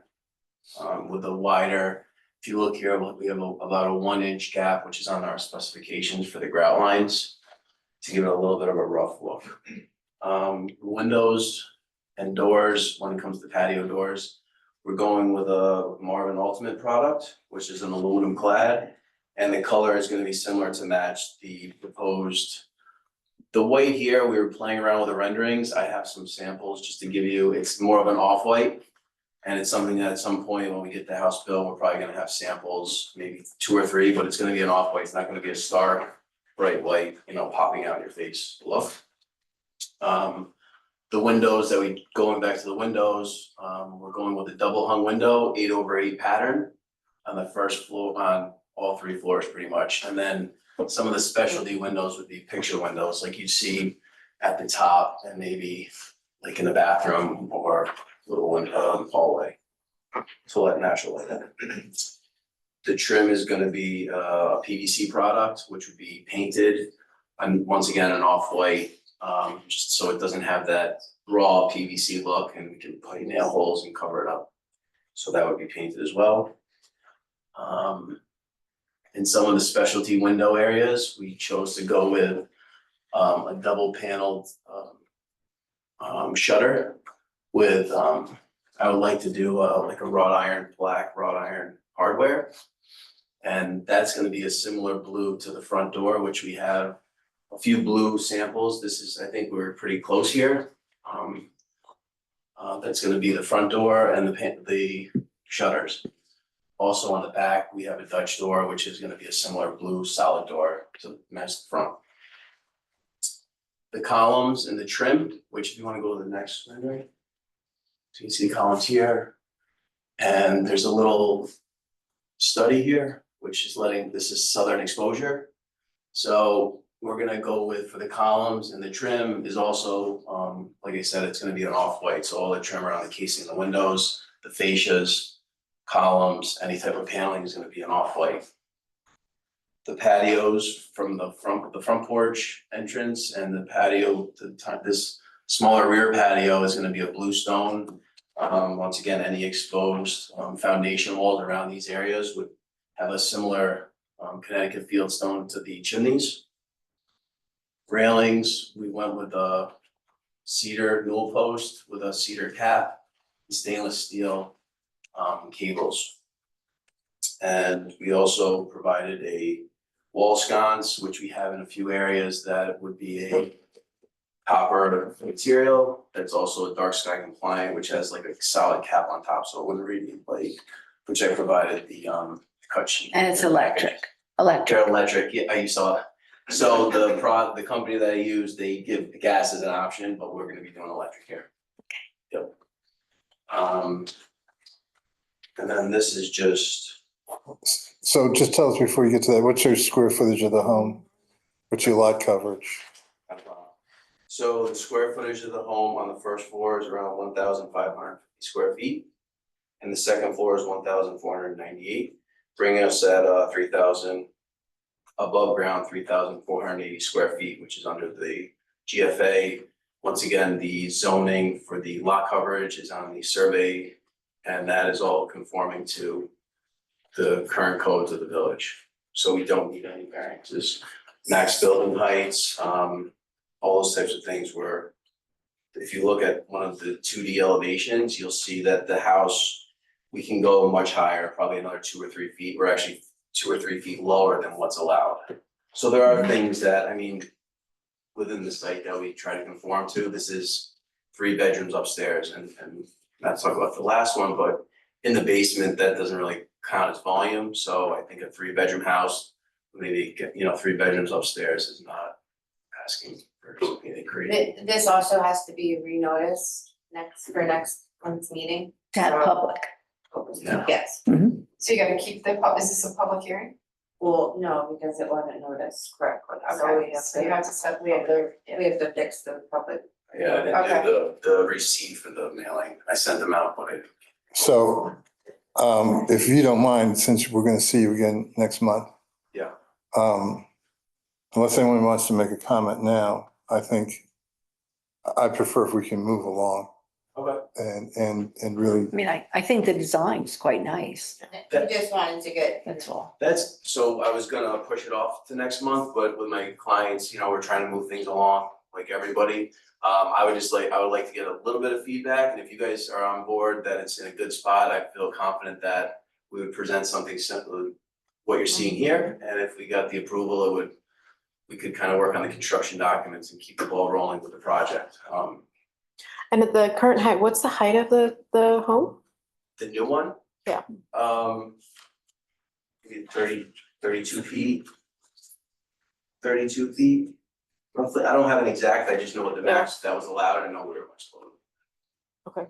What is the windows on the roof, what is The that? dormer. Yeah. So this is south facing, and that dormer is actually, there's a tub there, so it's letting natural light in. So the concept was for privacy in the village, like homes are kind of close, we could pull up, you could have a shade in front of the tub while letting natural light come into the master bathroom, so. It's just 2 stories. 2 stories. Oh, yeah, there's no, that's a cathedral, all of these bedrooms are fully It cathedral. looks like a 3-story. Yeah, it looks like a Yeah, yeah, three-story. yeah, there's gonna be an attic. In the but it's gonna be back. In some areas, all the bedrooms have, Okay. it goes up higher. Got it. Our attics are mechanical, sure, yeah, like, there's very little room up there. Thank you for the clarification, Everybody because gets it their reads own little- differently. If you wanna get Storage into the area. technical part, yeah, if you get into the technical drawings, you'll see that that ceiling goes up and those windows. It's gonna be a Gotcha. All right, so I'll move to table 21 Cornell Road I'll second, I'm sorry, for public hearing next time. next time. Right. I'll second that. Okay. All in favor? Aye. Yeah, I'll send you the public. Alright, thank you, yeah, sorry. Alright, nice.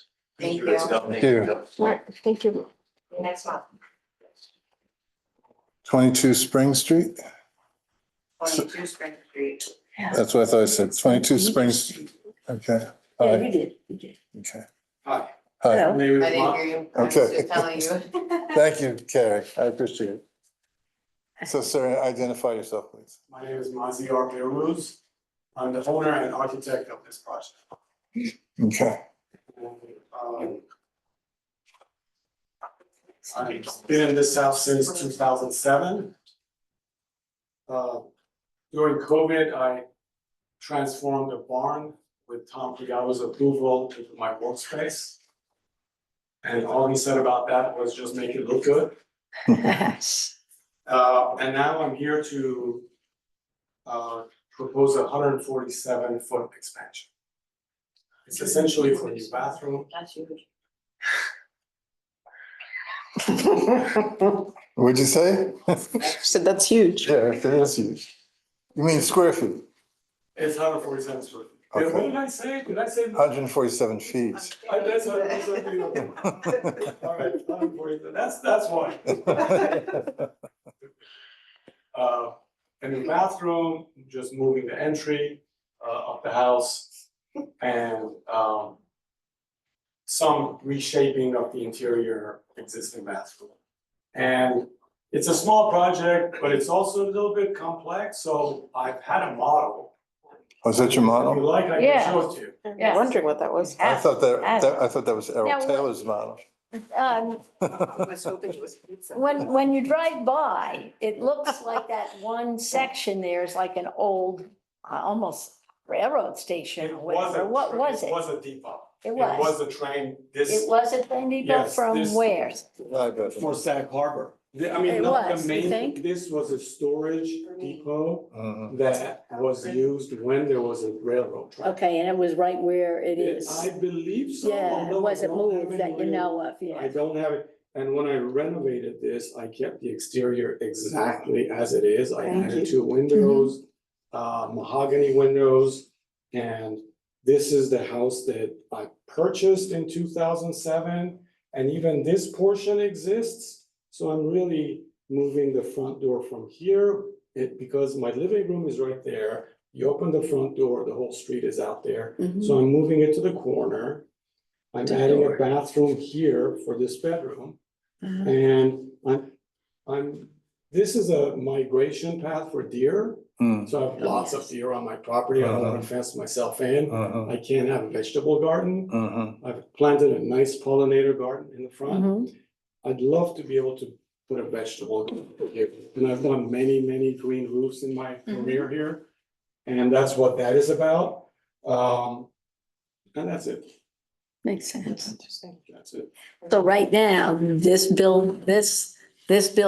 of these buildings are Both of these there. are here, even this portion of this addition, like about that much of it, is already here. There's a drawing on the next, oh, right there, actually.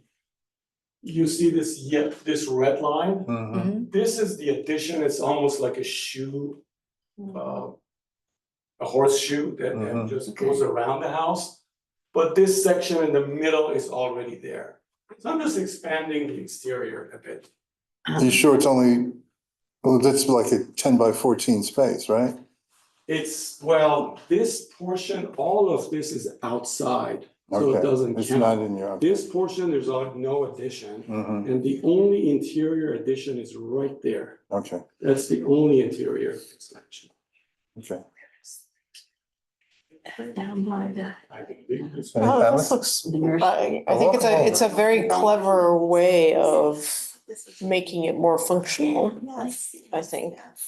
And what's your proximity from a roof perspective, a roof garden perspective? Is there visibility from your neighbors? What does that look like? Next to me right here is Yoga Shanti, which is raised. Right. I mean, when I stand in my yard here, their concrete wall is about here. Right. So then they have 2 floors on top of that. I see. So when I finish this, I'm almost even with the parking lot. Almost. There's a drive-through bank here that you've seen nobody uses. And all this is screened off, and then we have the condos. Right. So there's no visibility. If anything, I might see too much of the road myself, but there's no one Won't hurt else. the vegetables. Won't hurt vegetables at all. That's fine. You're Yeah. fine? Yep. You're I fine? agree, I'll make a totally motion. fine with it. Please I'm move. making a motion to approve 22 Spring. I'll second. All in favor? Aye. Good thing you saw me in town the day, remember? I know, I was gonna forget. Thank you. Thank you. And I love the model. Yeah, Yeah, it's a great model. Model's very nice. Okay, who's here for 27. 27 Howard Street? Anybody here? Oh, Anthony. And we're gonna go a little bit out of line too, Next, we'll do the, because we're gonna do 15 bucks. Cause Anthony Oh. needs 15 bucks. okay. And then we have to go back. We gotta remember to do that other one. Okay. Yep. We're gonna, I think we need to say that one for Zach. Defense. It's his historic.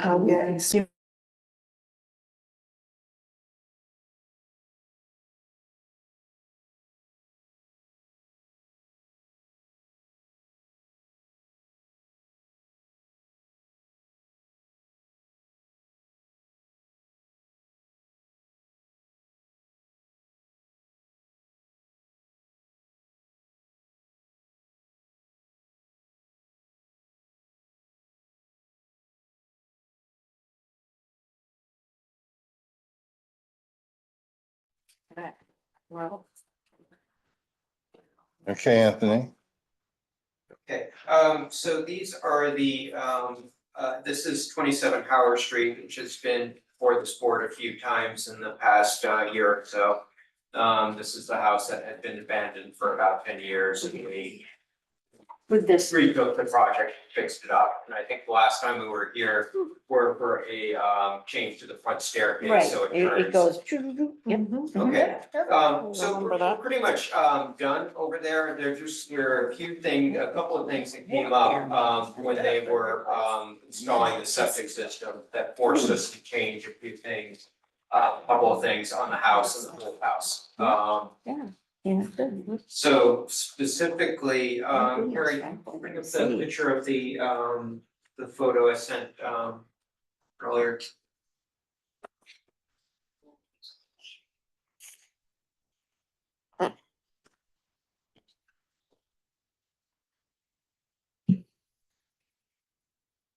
Sometimes when you send pictures, it don't, just let me just say.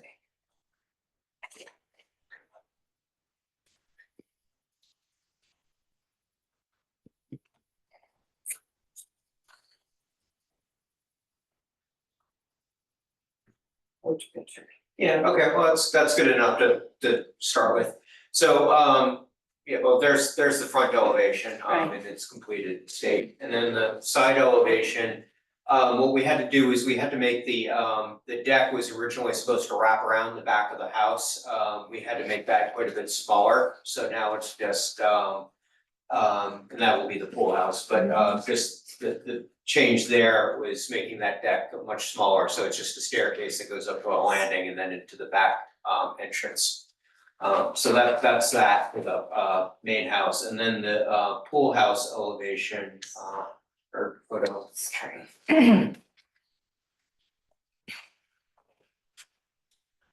Yeah, so there were a little bit more substantial changes.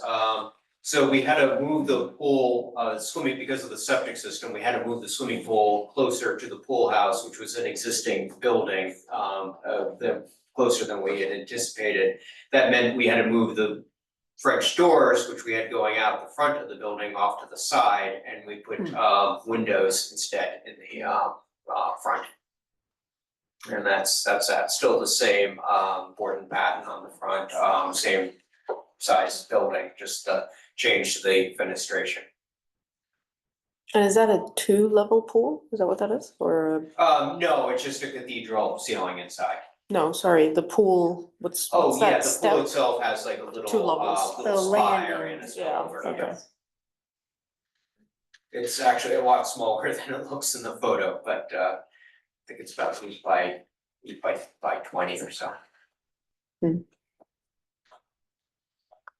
And I'm sorry, maybe I'm just a little confused. What was the adjustment there for what are you So asking for? originally in that, the original approval was for, instead of windows there in the front, there were going to be French doors off to a little patio. But because we had to move the pool closer to the pool house, we had to move the French doors off to the side, and we did windows there instead, facing the pool. Okay. Looks fine. Any comments, any concerns? No concerns, looks good. I'll make a motion that we approve the Changes. the changes as submitted.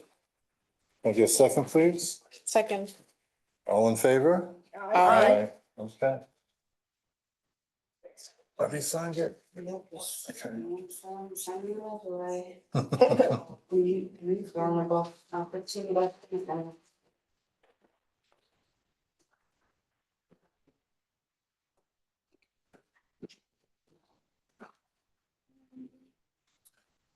Okay, and number 2, Anthony.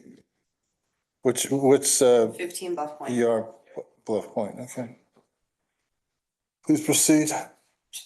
Great, so, this is a, just to give you background on this, house, it's a little 1930 cottage on, Bluff Point, Lane facing, Morris Cove. It's currently about 1,200 square feet, 1.5 story. Second floor is just a couple of tiny little bedrooms. It's not, although it's a 30 house, it's not in the historic district and it's not considered contributing. About a year ago, you had this board approved the project next door, which was a terrace, a similar cottage, which was torn down, and they're now building a big modern house there. This is a little bit different. We're not tearing down the cottage. We're just going to expand it with 2 additions. One off to two 1-story additions and 2 dormer additions.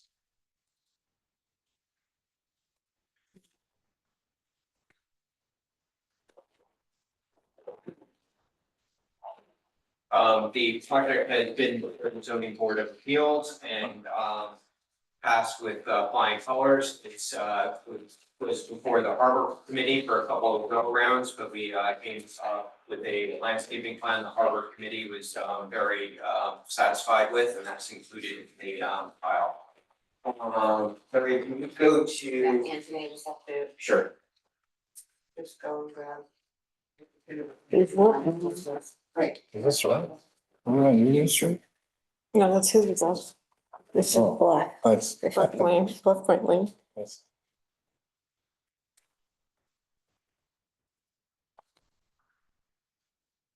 And this is the existing house. Just wanna start till I get it.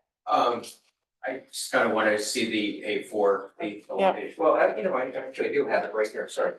So these are the elevations.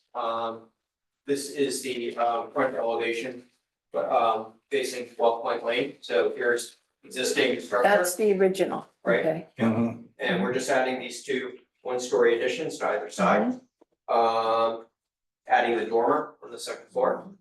The rear facing the water, there's an existing screen porch there. We're going to turn that into a 3-season porch, so it will have solid windows there. And then the 2 additions and See the the little water. shed dormer on the top of that. So we're gonna be 1,700 square feet total, we're done. Nice and small, simple, just keeping the existing trim details and whatnot. You know, there's some exposed rafter tail. Rafter tails will duplicate in the addition, shingle siding, shingle roof. The dormers will have a very low pitch to them. We're gonna sort of make the if we can, so the dormers are very low pitch, so they won't be cedar shingle, they'll be a standing seam.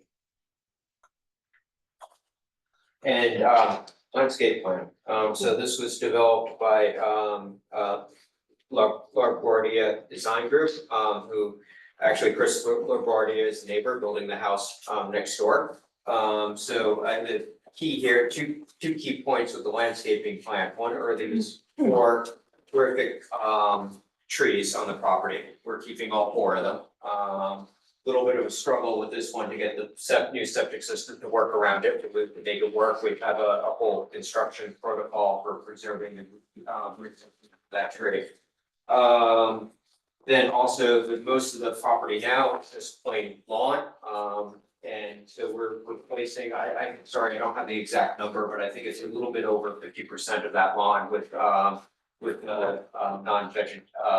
non-fertilization buffer of native species.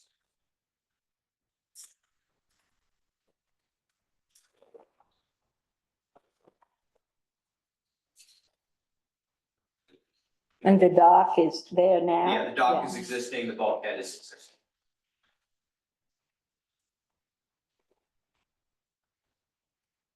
There's a little deck that's going, currently there's a deck that in front of that porch, which we're removing and replacing it with 2 decks to the side, so they'll actually be further away from the, it will actually, the structure will actually end up being further away from the water, which the harbor committee was very pleased with.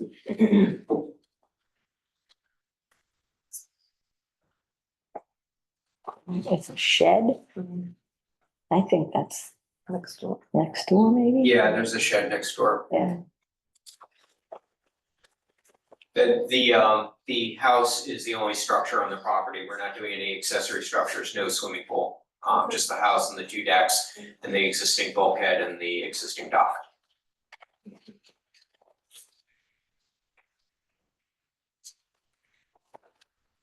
Any comments or questions?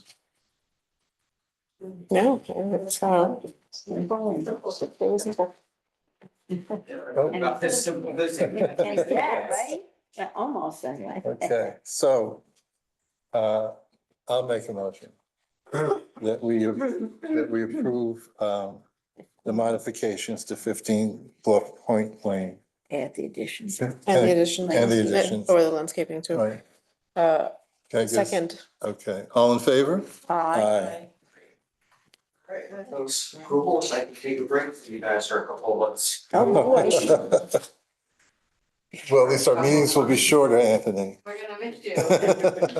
I'm sure you will. Okay, so who's here for 12 Lincoln Street?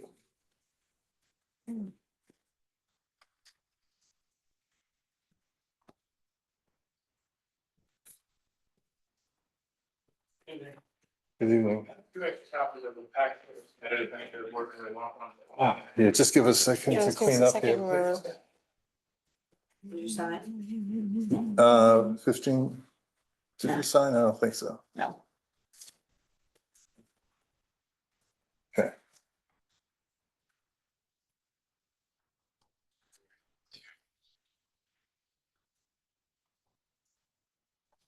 Okay. Yeah. Thank you. Thank you.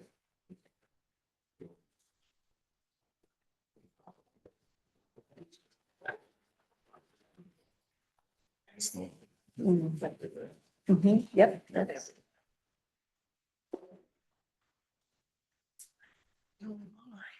Yeah. Hello. Good evening. Good evening, you are, sir? I am Robert O'Shea. I'm the architect on the job.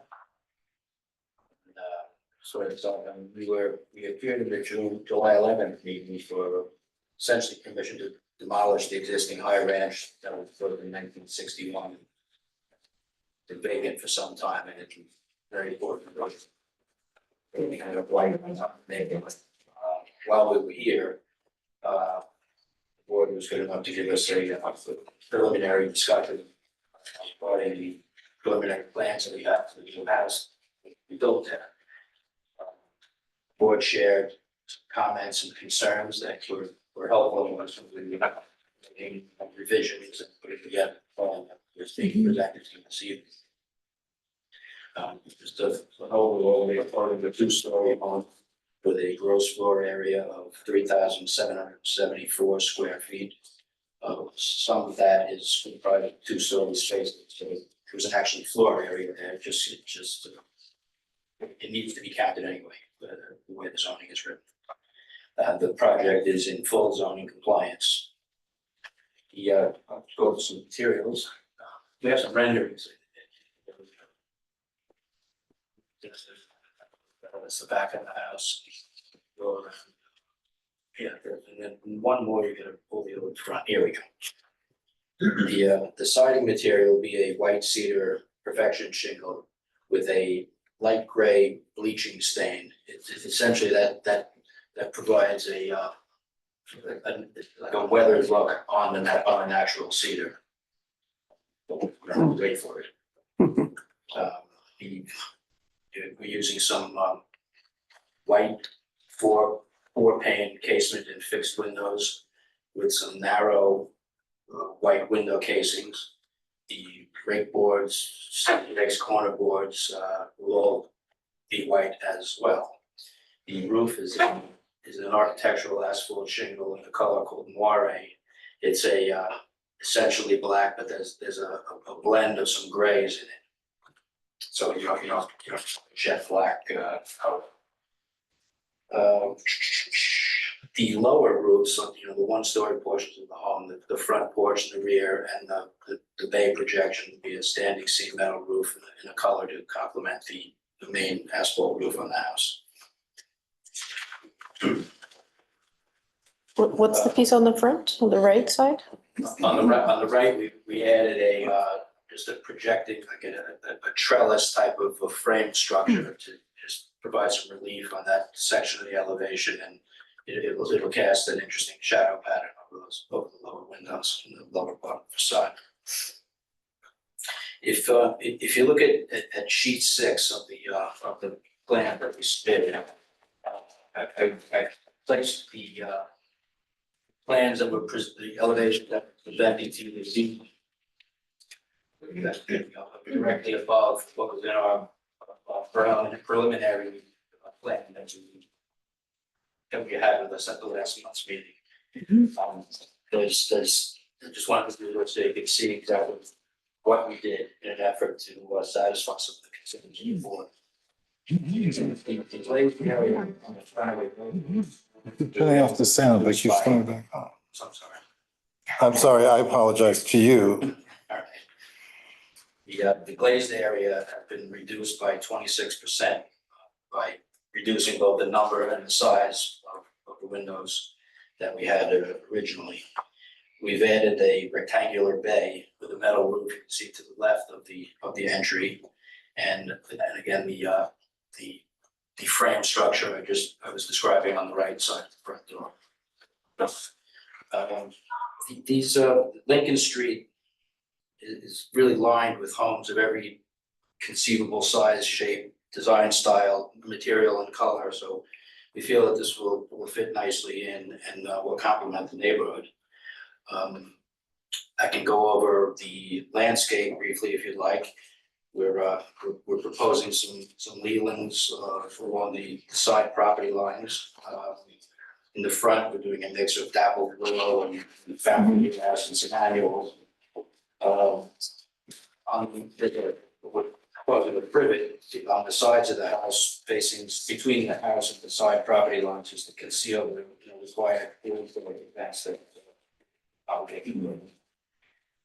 On the east side of the property, we're putting in a garden of pollinators, briefly comprised of stilbees, babies, and anthers, and butterfly. Just to go back a bit in this evening, I heard comments earlier that the village prefers canopy trees to any tall evergreens in the area forward of the house. So we're leaving the 20-foot interval on the sides, and would be more than happy to replace the ones always in the front yard with a canopy tree that you would be more happy with. So if I could just say something, I'm sorry, board members, this property we discovered is actually really close to a DEC and Sag Harbor recognized wetlands. Okay. So any landscaping plan that he's proposing would actually have to go to Harbor Committee. for a wetland permit. This whole site would have to go for a wetland permit, because I think it's anything within 150 feet of wetlands requires a wetland permit from the Harbor Committee. Okay. Yeah. So this isn't actually an EEC matter, it's. No, it's you might, within the building. I mean, yeah, I think it's a village, for us, it's a village, I don't know if we need this or not, but for us, it's within the village. And you have to go to Harbor Committee, and they're very involved in establishing wetland buffers and plantings. And then have other kind of things that you can use and things like that, so before they can actually approve this, you really need to, you can talk to them about it, get feedback for architectural purposes and design purposes. But you should go to Harbor Committee immediately to get that process started. He just handed in, Perfect. Yeah, I believe we were just made aware of this. Yes. Yeah. This situation.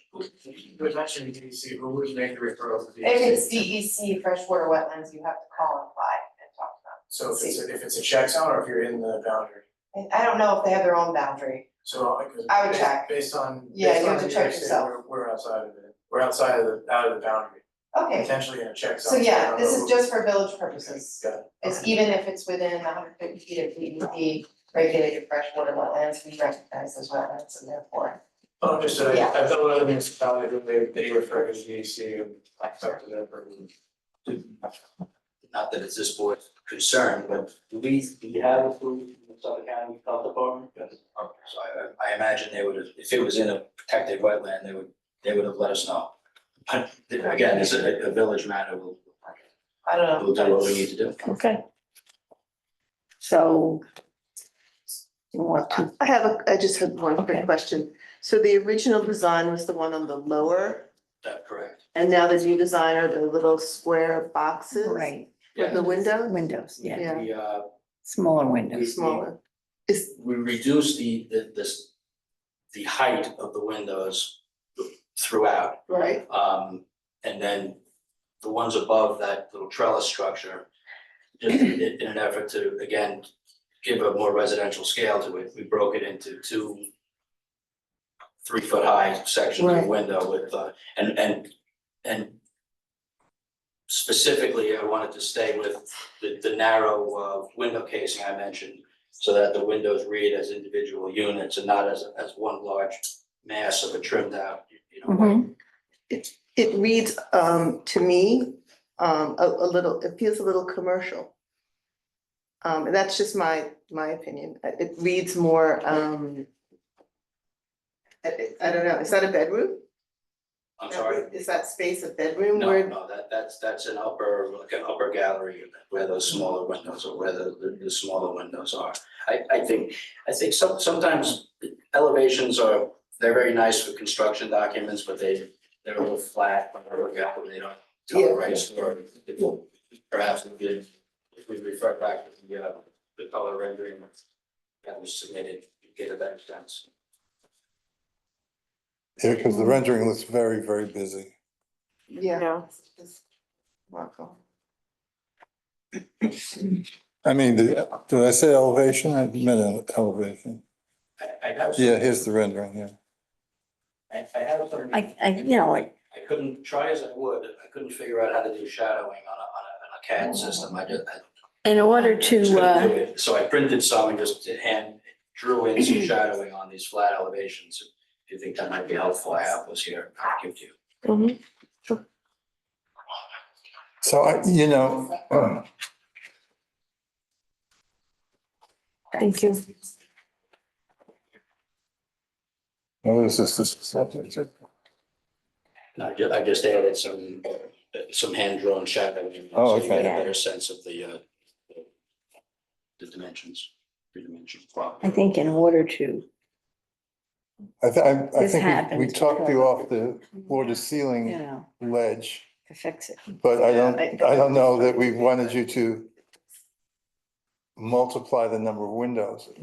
Maybe you could have a larger window in terms of length and or height, but make it one larger window as opposed to those 8. those 8, yeah, make it 4 instead of 8, thank you. That's my thought. Anybody has an observation like that? We were saying the same thing. Yeah. Okay. Change which ones, I'm sorry? The ones on the right hand windows that- side on the second right. So floor, the 8 windows yeah, and to change to what? 4 Oh, large. 4 longer windows, Longer, so but 4 not by as, 4. yes, but not the floor to ceiling that was originally proposed. Before How high, how tall is this building? How tall is this home? 32. 32? Yes. It looks, again, from the rendering, and this is how it reads, I don't know whether it's hard to see, to tell. Looks like it's a very tall, Tall, very Right. big house. And particularly the front, particularly the front. yeah, Yeah, it looks, in the rendering, it looks like, Is the house in the back that you have in the rendering, is that part of the same property? Is that the full house? That's the full house. There's a detached garage, and at one end of the swimming pool, you see, and at the other end is a 12 by 16, just roots, like pavilion area at the one end of the opposite. It's not. So the wall. The wall. and so across the back, you have a covered, looks like a covered patio.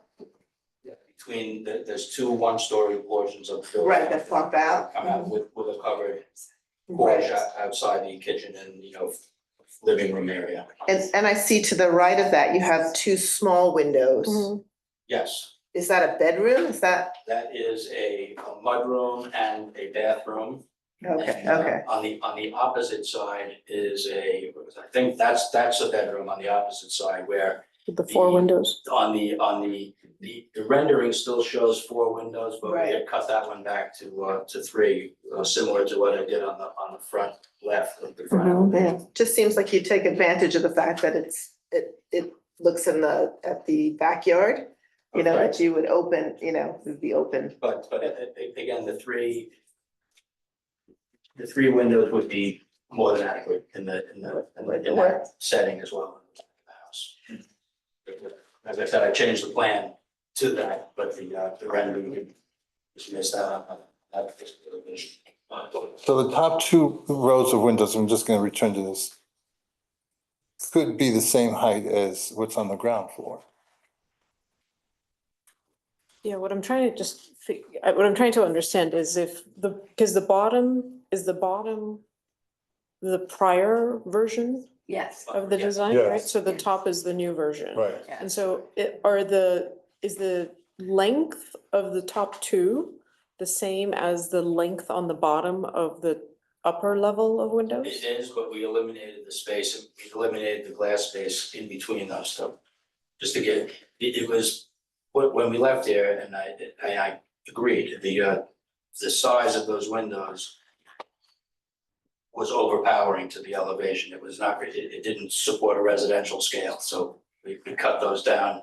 Well, and as we did around the building, taking out the number of windows, the height of the windows, and we arrived at this, which we felt was a cohesive. No, I think you made a lot of progress. But I just think that there's such a variety of sizes here. Yeah, you had four And- separate sizes. Yeah, and whether it's at the top right or the top left, I should say. Or well, those are small windows too, but even if the size of the bottom windows, the ground floor windows, I think that'd be fine. I'm sorry, if they, Okay, so on your revision, Yes. right, that's in the upper left-hand corner. yes, You have a fir tree or something on the right-hand side. right. You have windows that run next to that fir tree, four of them. On the bottom? On the bottom, No, there's, on On the lower. On the lower, there's four, on the upper that we narrowed it to three, and that's in a projecting bay with a copper roof on the new design. up on the Right. top. And then over on the, what I say, on the right-hand side or Right. the other side, we've got the eight. Or windows with the eight Little. above. Yeah. okay, I So was looking how at the can right we- side of your upper Yeah. diagram, you guys were looking at the left. Oh. How can we make that? I mean, you wouldn't have, you wouldn't have the right size with the three windows the same as what's on the left. Okay. Correct? No. You wouldn't want No, to do you wouldn't. that, would you? Yeah, Right? because it makes it. So what do you do in place if you don't like what he has? What I'm saying Well- is he has 8 windows on the Right. right-hand side, on the second level. Yep. Like to see if maybe they could be reduced to 4 windows of a greater length. Maybe just a But- little bit. Is that going back to the bottom? Say Yes. eliminate It the could be the lower. same length, it's similar to the ones on the bottom in terms of length. Or something else, but just the window count is too much. So, I mean, I would have to certainly see what this looked like, but if the lower grouping of the four. Was repeated up top, it would be We're fine. taken away and we just stretch the length of the upper ones. That's something you may be happy with. Well, it sounds like you just said the same ones that are on the bottom, like on the. Yeah. So that they match with the other side. See, the left side has 3 windows on the bottom and 3 on the top. Okay. On the right side, you have 4 windows on the bottom, just the same 4 windows on the top. Is that what you're saying? Yes, Steve? yes. Okay. I think that.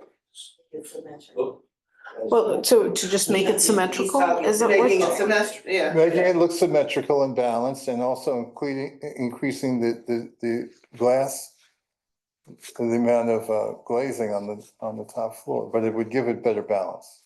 Because you're repeating to, All right, but I understand it's wider, but it's maintaining the same dimension of the Right. concept on the other side of the front door. Right. I think I'd be completely fine with that. I have no problem making that revision. okay. So the right-hand column of the house is wider than the left-hand column, is that what you're saying? No, they're all. They're identical. The house is. Oh, it looks like It's symmetrical. 3 17-foot wide chunks. Okay, and I guess to support you, like what where my eye is going for the top half of that is we've got not just the count of the windows, but also the length of the windows. So you've got, it feels like the 3 on the left is different size than the 3 in the middle. And then we've got 8 that are completely different size as well. Whereas on the bottom, you have some measure of symmetry for the left, the 3 on the left and the 4 on the right in terms of height. And so visually, there's a line that gets created, right? Whereas on the top, it's completely off, right? And so visually, I don't see a line that I can follow that, Well, I think what I could do, what you just said, if I eliminated the 8 windows to the right Good job, on the top and put 4 with the identical height of the windows that are to the left in that gable. So those horizontal lines you could read across from one Yeah. group of windows under one gable to the other. Yep. That would I could- read better. Okay, that I could do very easily. And is that, oh, it's standing seam roof, okay. Yes, on the bottom and the center- middle. On the center covered porch, on the projecting bay, and then on the rear, the rear 1-story portion of the house.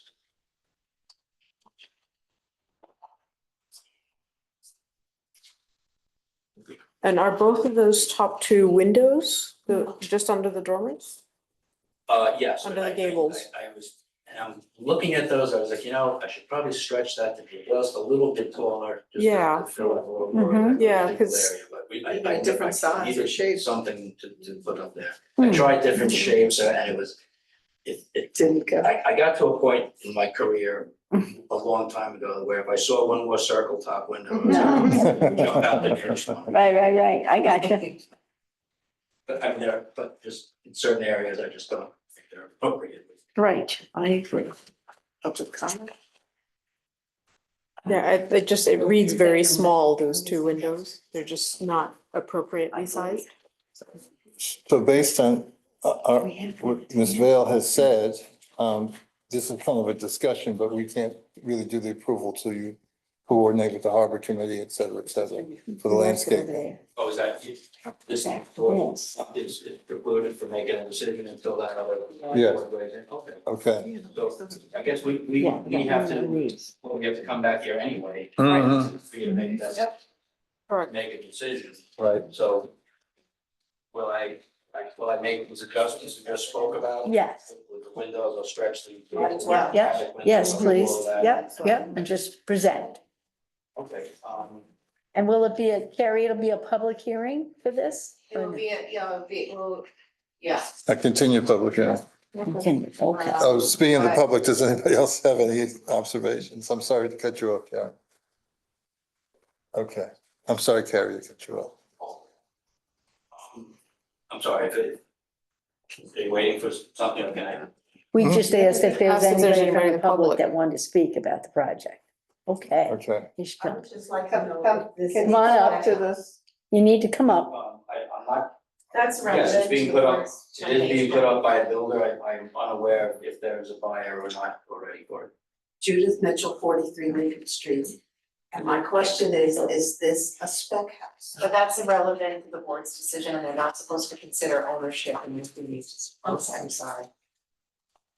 It looks like one. Okay, more.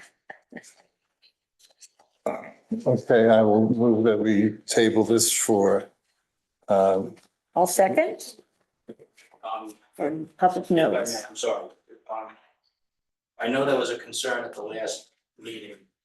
One of the members said before voting on whether to demolish the house, that she would like to go and look at the house. Has that taken place? The kind of, it's really. I It's a home for. I regular think- animals. Yeah, I think people went. house. I believe Fair. you went. Yeah. Yeah. Are you can't demolish. I mean, we shouldn't give you a permit to demolish it, I think. Is that what you're asking for? That we approve the right? No, to no, demolish? to go see it, because I think, if I've heard you correctly, it was at the last meeting that there was a recommendation that before we provide approval of any new plan, that we visit the home. Is that what you're saying? No, there was, it was Maybe. common, I think everyone on the board agreed that the house was ready. Yep. No, It is in dreadful shape. you just need to drive by and you see, we're Yeah. good. So, But I don't think we can give Before them the permits can approval issue, unfortunately, you have to go to Harbor Committee. Yeah. Right. Yeah. That's what section 92 says, if you read it. for a demolition permit, It says even, any building permit, which I think we don't. that falls Yeah. under that heading. Yeah, so we Yeah. can't do anything. Yeah. That's fine, as long as. It has to go to Harbor Committee first. Okay. Okay. Okay. The internet flagging for. Right. So thank you, sir. Yes, thanks. Thank you. All right. All right. Thank you again for your Okay. consideration. Thank you. Thank you. And 48 Lincoln Street? Okay, thanks, yeah. Mm-hmm. Yep.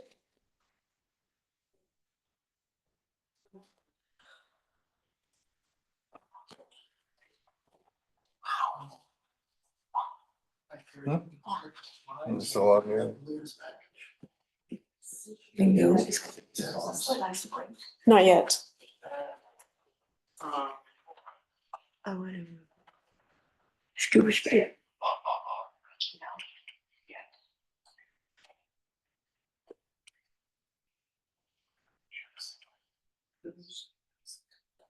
Please introduce yourself. My name is Joseph Tanny. I'm an architect and owner of Resolution for Architecture, 150 West 28th Street in New York City.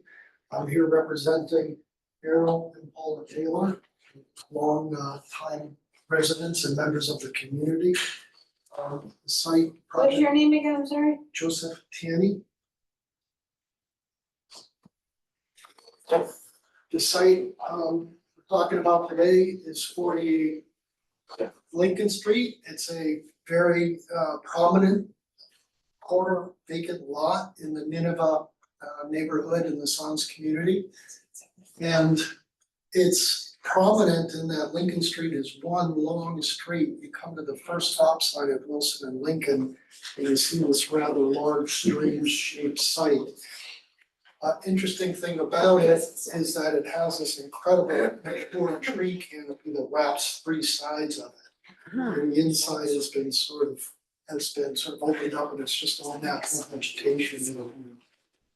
Another thing I want to point out is in this area right here, it seems to be the highest point in the entire neighborhood. And this is a high point, and it slopes to the back 10 feet. And it goes to the sides about 4 to 5 feet as well. So it's almost like a little hill surrounded by these trees. And when you get to the top of the hill here, you get a good view in the winter time over those backyards and to the wetlands in the back. Last thing I want to mention on this drawing is our proximity of our neighbors in Wilson. They're about 5 feet off the property line, which is pretty unusual. And then the roof deck in the back and deck and their pool, and then also our closest neighbor over here at Harding, where their pool is in the back. They have a significant screening all the way around their property, in addition to the natural screening we have between the two sites. It's the one that on Wilson, it's a little more open. You see the next slide, please? The next slide. Sorry. No problem. Thank you. So we're maintaining all of the natural vegetation in terms of large mature trees. The house is set back along gray boards at 2-story volume. The little hockey stick vent is a 1-story volume with the kitchen, dining, and living space. The gray area there is sort of an interior courtyard. The light green is the lawn surrounding the pool. The darker green surrounding is going to be natural vegetation with local pollinators and butterfly gardens and various beach grasses. And in the top left-hand corner is an ADU, the green roof. One thing I want to point out in this drawing, you can see the contours. These are the natural contours, and we're working with it as it steps down on the site and to the side. The light green part, we're going to level out, so there'll be the mediation between those two contours. The other thing I want to point out is the little Jolly Green Giants we have right now, which I know is item for discussion in terms of type of the actual screening, but the intention is to screen our neighbors to the east. Hit the next one. Oh, wow. Not very helpful. On the right. Yeah. This is a site plan, so you can see the context of the other neighbors in the neighborhood. One thing I didn't mention earlier, because we're on a corner, means we have two fronts. We have 35-foot setbacks on two fronts, and therefore we have two backs, which is a 30-foot setback. So it makes the sort of buildable area rather tight.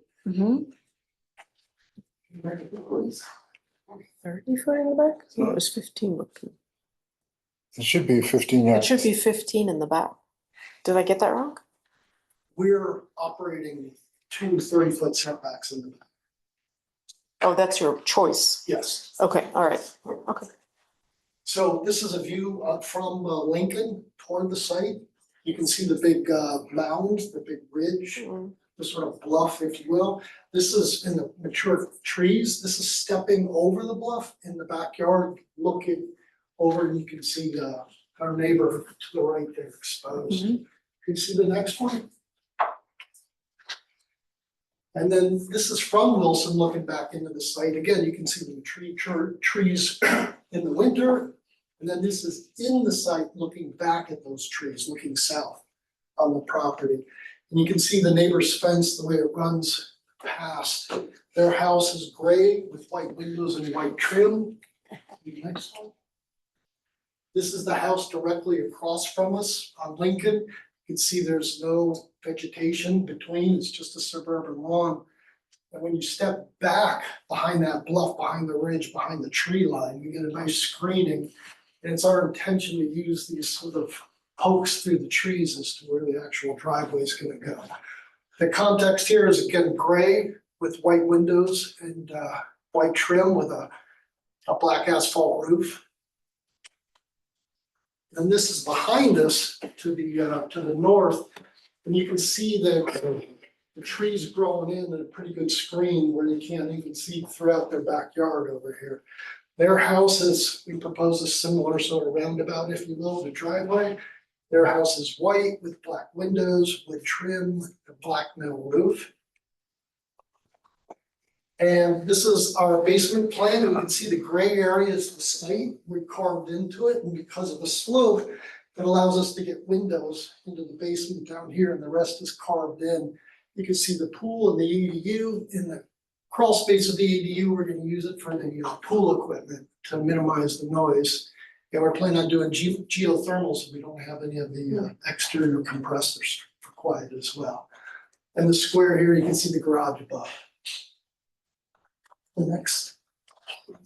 Thanks. Here's the first story, which one thing I want to point out, and you'll see more when we hit the renderings, more so than the elevations, is this is the first story. The entry is underneath the second story, and the intention is to create a big reinterpretation of a front porch. And so when the bend in this sort of kitchen dining living here, because again, we're using the 30-foot setback from our neighbor because they're only 5 feet away from the property line. We bend it, and what we get is this nice interior courtyard. So with the big porch, we're open to the street, open to the community, yet we're still sort of having privacy to be able to gather outside. Entry core, kitchen, dining, living, which then opens out onto this terrace, that then steps down onto a green lawn, a green court, we're calling it. And that steps down about 30 inches, so we don't need any railings. And then you can see the line sort of cuts at the pool. That's a retaining wall, and then the earth steps down 30 inches again, so we don't need a railing. So to go for that 10-foot difference from the front all the way to the back, we're terracing it down gradually. The second floor contains all the private bedrooms and also. So, sorry, so your pool on the back end has an above ground retaining wall, is that it? Yeah, about 30 inches, yeah. I see. Yeah. And this is the second floor with private bedrooms upstairs and a private roof terrace with a hot tub and a small seating area. You can see the wall, the railing here to the right. It's a thickened planter comes up this high, and we're gonna have plants growing in here to help fireplace? diffuse. The fireplace? You have the seating, is that like Yeah. the fireplace? Gas fireplace up there as well. And you'll see when we look at the renderings, the volume helps block the neighbor's roof deck. The next one, please. The materials, we plan on using natural cedar with a leather and gray stain, white windows and white trim. One thing I want to point out, you can see the arc of the site in terms of how it sort of peels off to the sides. The other thing we're proposing are Tesla solar panels. And I know the board has some concern about that, and we brought some additional information and actually have addresses of houses. We met with the certified installer last week, couple weeks ago, and he's given us photos in the sun to show you and their addresses. You can actually drive by and see it. I have that. Can you see the next one? Oh, one more thing, you go back one. You see the height of the top, you see the maximum height, so the house sort of sets in, so it's underneath that. This is looking from the south, and the house steps with the section of the land, and also steps back. It's strange looking because of the angles, and we're sort of looking perpendicular to the thin part of the house. And so we're seeing multiple facades of same buildings. Get the next one, same thing with looking back to the north. And from the north, excuse me, this one and the next. And then this is that elevation from the first one we saw from Lincoln, looking back at the site with the berm and the trees. And you can see here the front porch where it's open to the street, but there's still a sense of privacy. So it tends to be more welcoming. Can you see the next one?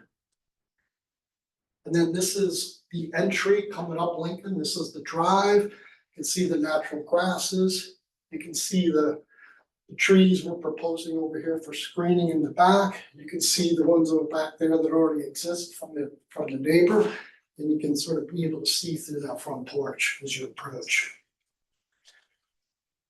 And this is from Wilson looking north. You can see 3 Wilson here right to our right. Property line is right here. And you can see the house, the way it steps back, again, gradually, and you can also then see the green planters. So that was the neighbor's house. Okay. All right. That's really close. Yeah, it's to the really property close, line. they're right on the. Yes. Now, let me just ask you this. I know they have a staircase on the side of the house. Yeah. And it goes down to a patio, but that's not a facade wall there, is it? No. Totally open. That's Right. why we're doing Okay. screening here. So it's the patio that's within 5 feet.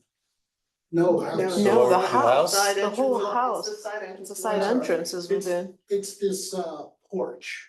The porch might be 5 feet as well, so it's Okay. super close. We didn't take a tape measure, but eyeballing it from the other setbacks on that we have on the survey. And there's no fence or anything else? There is not, and so if you notice, if you can see our pool fence that goes through here, so the idea is it's open so that nature still runs through it. They have a wooden fence, and so ours is gonna go there to meet up with theirs, so we don't need to build any addition on those 2 properties. We're only gonna do it here and touch the garage. You can see the site plan, so that's their front door. Their front of their house is sort of all, screened off, but I think this is gonna work for everybody. I think the strategy here, they can really. They've been noticed too. Well, wait a minute. Go ahead. So this is looking from Wilson, right north, and then you can see the house, you can see the step back, and then the ADU in the back. And now we're standing in front of the ADU, looking back at that same view. And you can see our neighbor and the sort of the screening. Now you got your trees. It hides their stair and the views. And then this is sort of within looking at that view, but of course in the summer there's trees, but again, you can see the plantings there to the right. So we're trying to do just enough. And then this is from the private roof terrace with the screening, and you can see the white is the roof next door. Mr. and Mrs. Taylor, your tenants are gonna love this house. Meet my kids. I'll be good.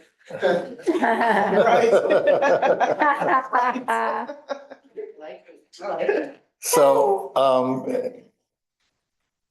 thank you. Do you have more for the presentation? Or have you? I was just gonna bring up the additional solar information. Okay, thank you.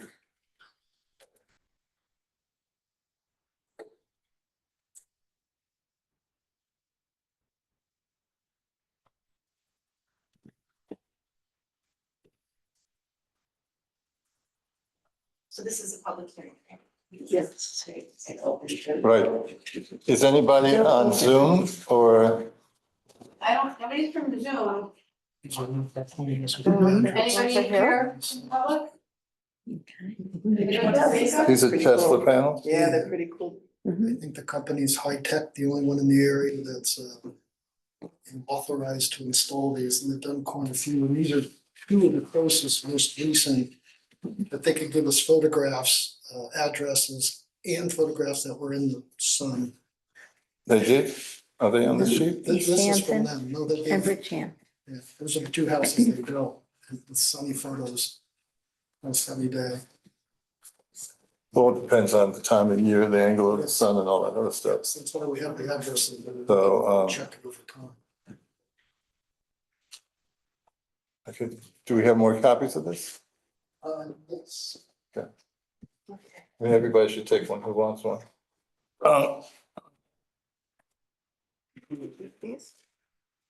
No, don't you want that for reading?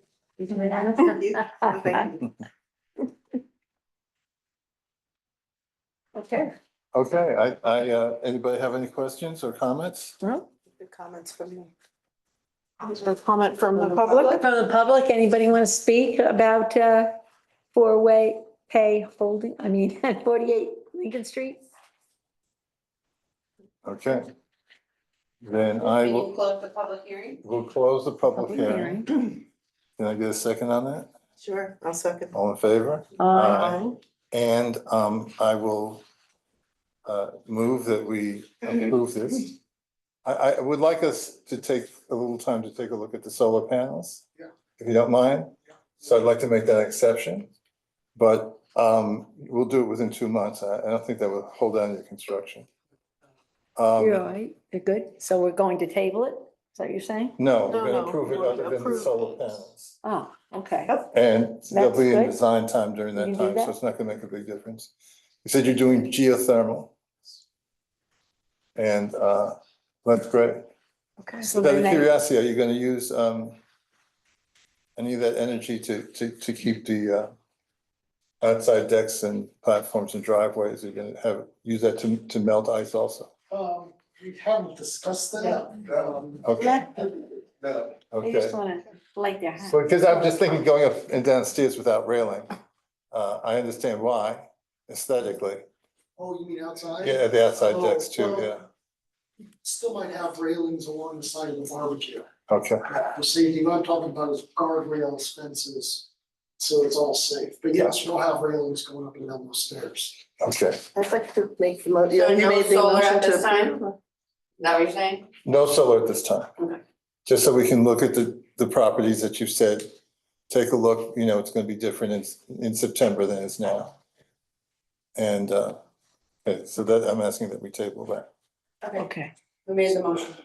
Steve, and I'll second it. Okay, all in favor? Aye. Beautiful Okay. house. Thank you. And with that, I move that we can. No? Not yet, not yet. The Oh, fence, do what we you wanna have do another with the one? fence? I Fence. think we should talk about the fence. Which fence? Fence. Okay. The one on, Is there anyone here for 34 34 Hempstead Hempstead Street? Is there anybody here for 34 Hempstead? They put a fence up without a permit, and it's in the historic district, and it's a chain link fence. Oh, Yeah, chain link fence. so there's no one here to represent them? Well, then I guess they're not here to. Excuse me?